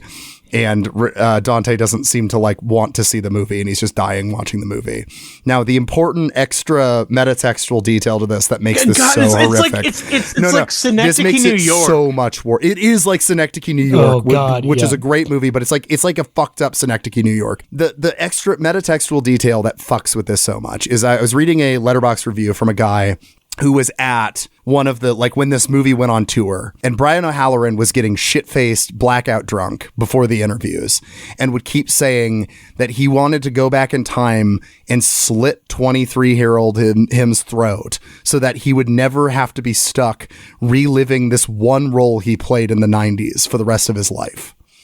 This is a movie about a bunch of people who never escaped the movie they made in the 90s, and they all want to kill themselves. It's about death. It's horrible. It's about wanting. It's so fascinating because it's about like wanting to die rather than give up the little piece of something you had. There is another detail, like alien, like we've been dancing around. Is Kevin Smith just actually evil? And like there is a little bit in that exact Letterboxd review that's like, yeah, Kevin seems to like get off on the fact that he's cultivated an audience that'll just like consume whatever he's like the guy in I Saw the TV Glow, the moon guy, who's keeping all of his fans in this casket, like keeping them buried underground so he can like watch their bodies die after their spirit has like 3 decades ago. It's ultra satanic, actually. Okay, so because some of the other like materials I looked into in prep for this episode, so I listened to some Important Cinema Club episodes. So they did an episode that actually covered movies made by Kevin Smith's friends. So, which interesting. So it's like I forget most of the titles, but one of them is Vulgar, which is the clown movie. I never saw it, but that's another role for Brian O'Halloran. But he's a birthday party clown that gets assaulted, molested, like. Yeah, sexually assaulted. Like, so it's just like these really weird outsider things, and they just don't go anywhere. These guys, they can, some of them kind of stick around in Kevin Smith's orbit, but there's like one dude, I think his name's like Vincent Pereira. Will and Justin agreed he had kind of like the most interesting thing, which almost felt like kind of a proto Dirties type of thing made like the year before Columbine.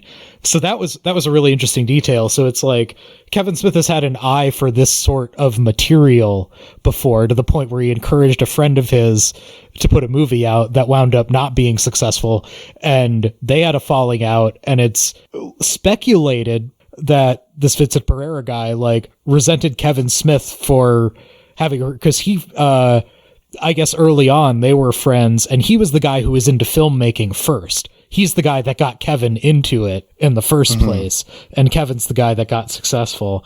So that's part of it. And then Brian Quimby's Guys had an episode on Kevin Smith Guys.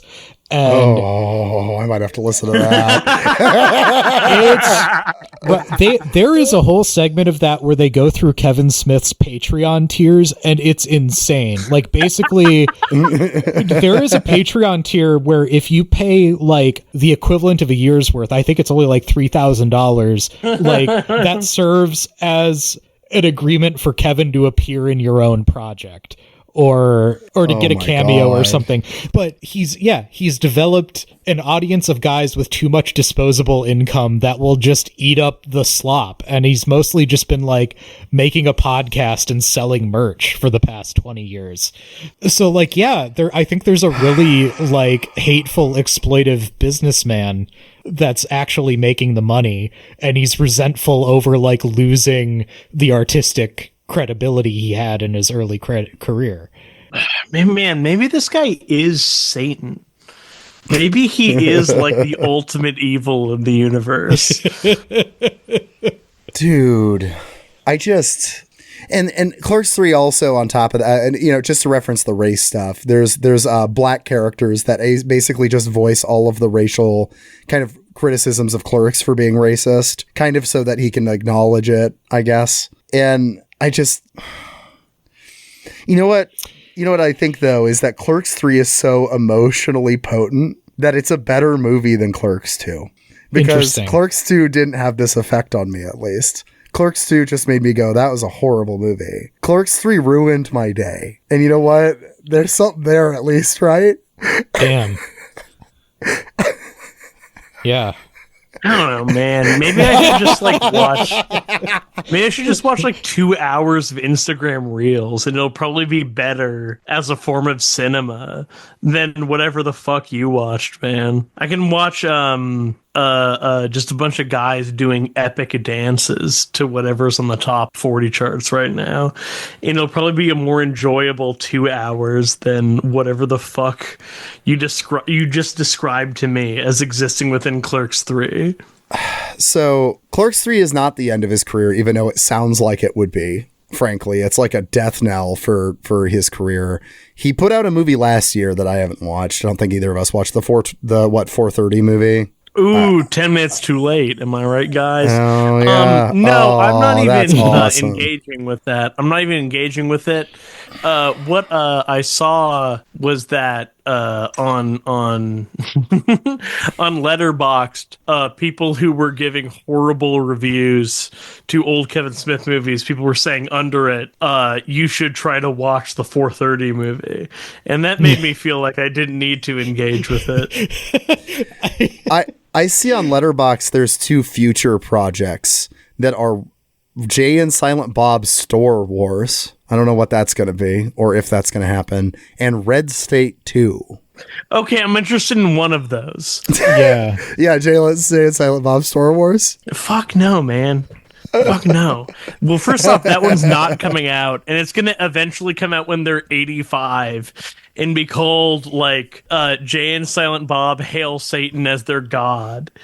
And oh, I didn't even mention Clerks 3. Elias becomes a Satanist. Incredible. Dude.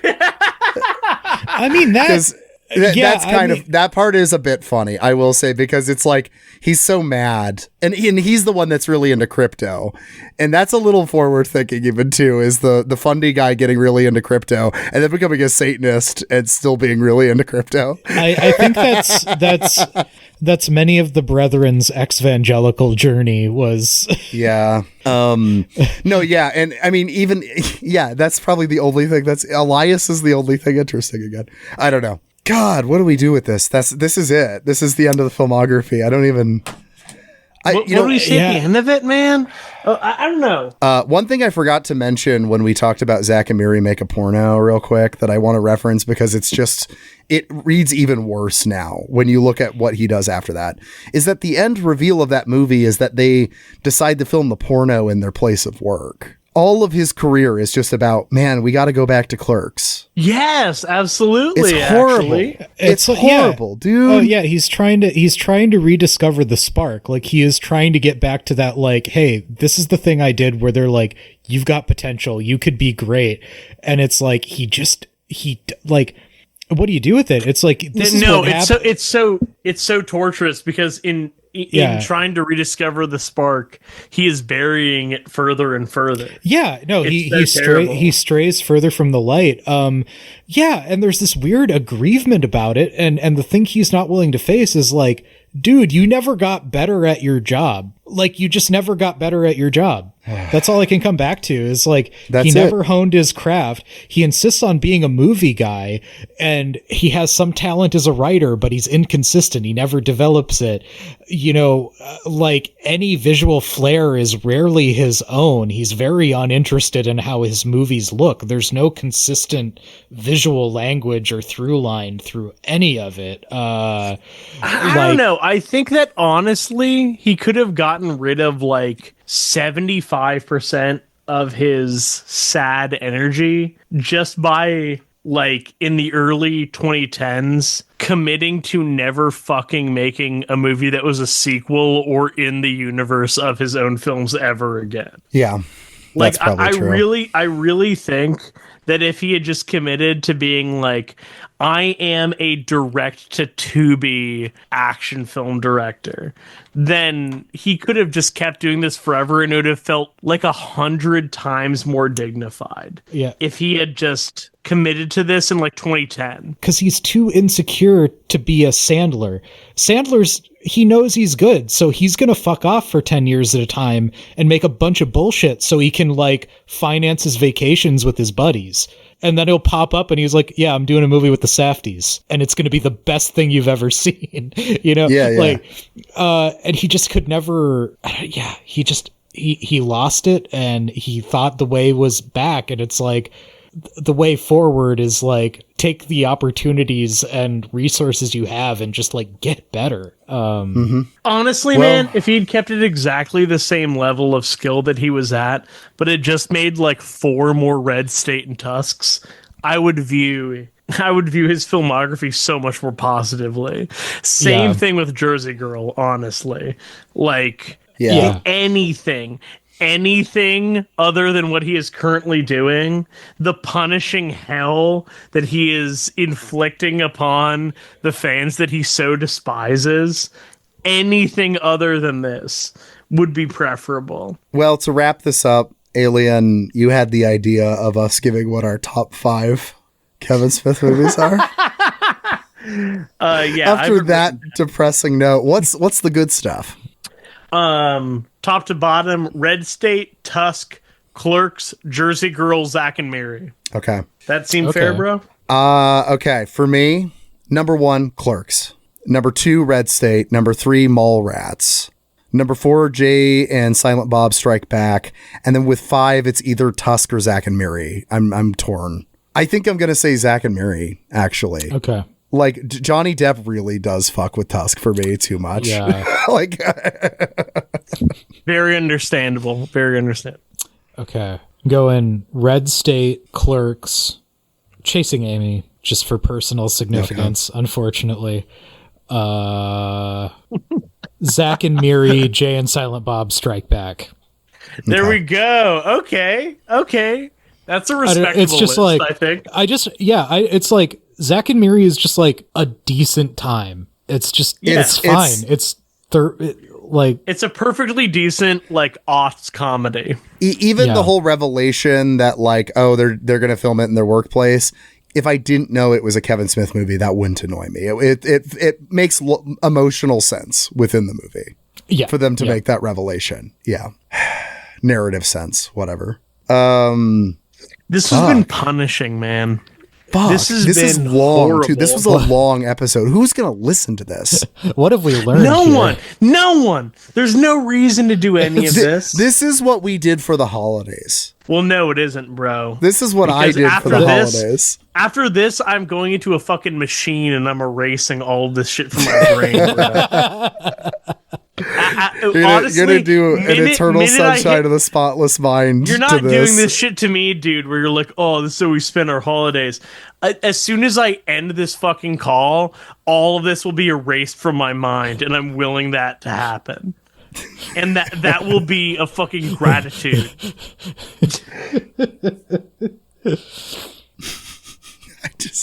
My holidays are gonna be great, dude. Because people are going to say to me, oh, you watch a bunch of Kevin Smith movies? Except no one is going to say that to me because no one fucking cares.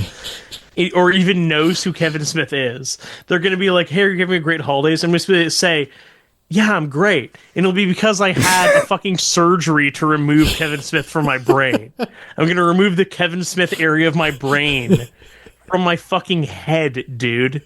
I can't. He's so permanently in my brain now. I was bringing him up to coworkers.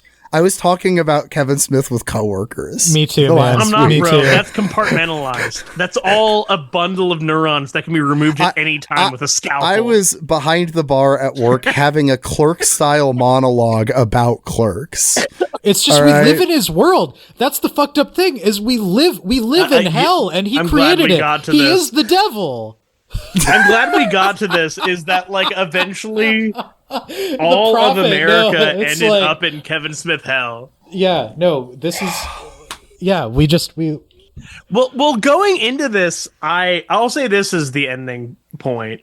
Unless someone else wants to scoop it. End us. Fuck. Sorry. I want to say this is the ending point, which is that I went into this wondering to myself... How did Kevin Smith, this director with so much promise, end up with such a awful reputation? Okay? And I think the answer is because he made very many bad movies. Okay? And I think Kevin Smith, his problem is that he won too much.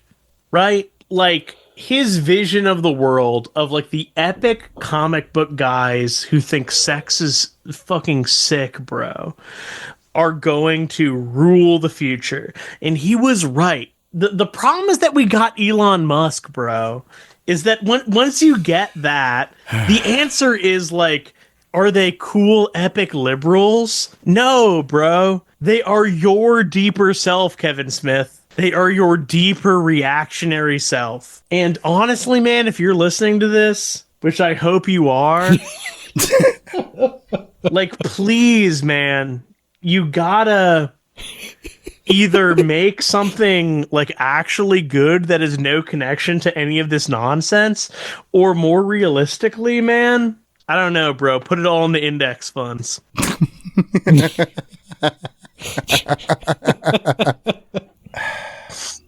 Genuinely, respectfully, put it all in the index funds. If you want to watch a director that is a low budget director or a low budget, filmmaking crew that is making it comes from the perspective of movie loving guys that are doing what they can with their backyard and with the kind of settings they have around them, I implore you to explore Moturn Media rather than Kevin Smith. That's my final note. Go check out Moturn Media. You know what's probably part of the reason Moturn Media works? Is he doesn't like putting sex stuff in his movies. And frankly, that might actually have saved some of Kevin Smith too. It's just, man. Yeah, I might have to get Matt Farley on the show. I'm like, I to cleanse the feed. Yeah. Like, Matt Farley is the chosen one. He is the... And that's because he had no success until recently. And even then, it's like a cult success. Cult success? No, he's making his money by, like, gaming the Spotify algorithm to finance. It rules. Like, I don't know. Yeah, it's just... I don't know. Yeah, it is just like the squandered potential. And like, I will say, like, you would have asked me 6 months ago, and it's like, we kept having these conversations where I kept getting negotiated down. It's like, okay, I know Kevin Smith sucks, but he made some movies back then that were really important to myself. He kind of opened up the world of cinema to me. He had this thing, and it's like, that's always going to kind of exist. And then it's just like letting the anger and disappointment set in of just like, man, you did all this shit, and then you fucked it. You just shit the bed. No. Yeah. You say squandered potential, but the deeper reality is that he can change at any time, but is actively choosing not to. Credits. Okay, so yeah, let's end it there. That's good. Yeah.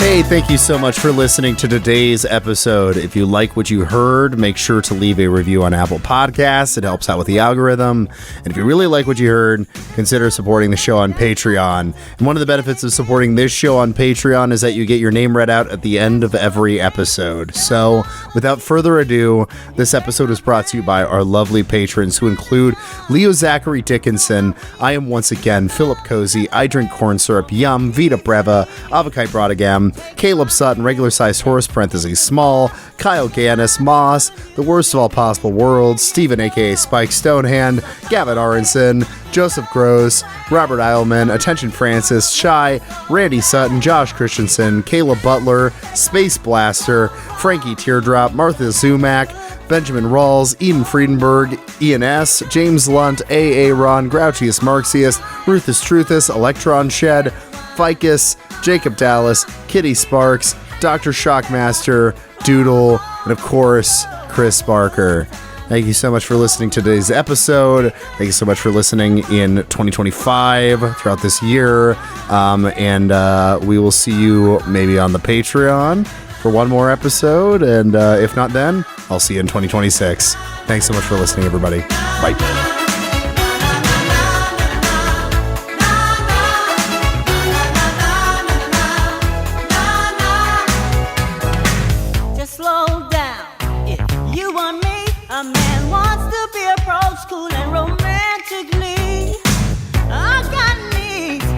Like you, give me conversations, good vibrations through and through.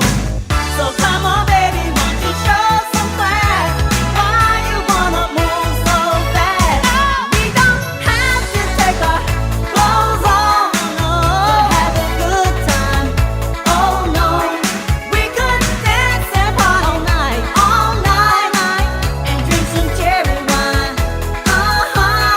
We don't have to take our clothes off to have a good time. Oh no, we could dance and party all night and drink some cherry wine.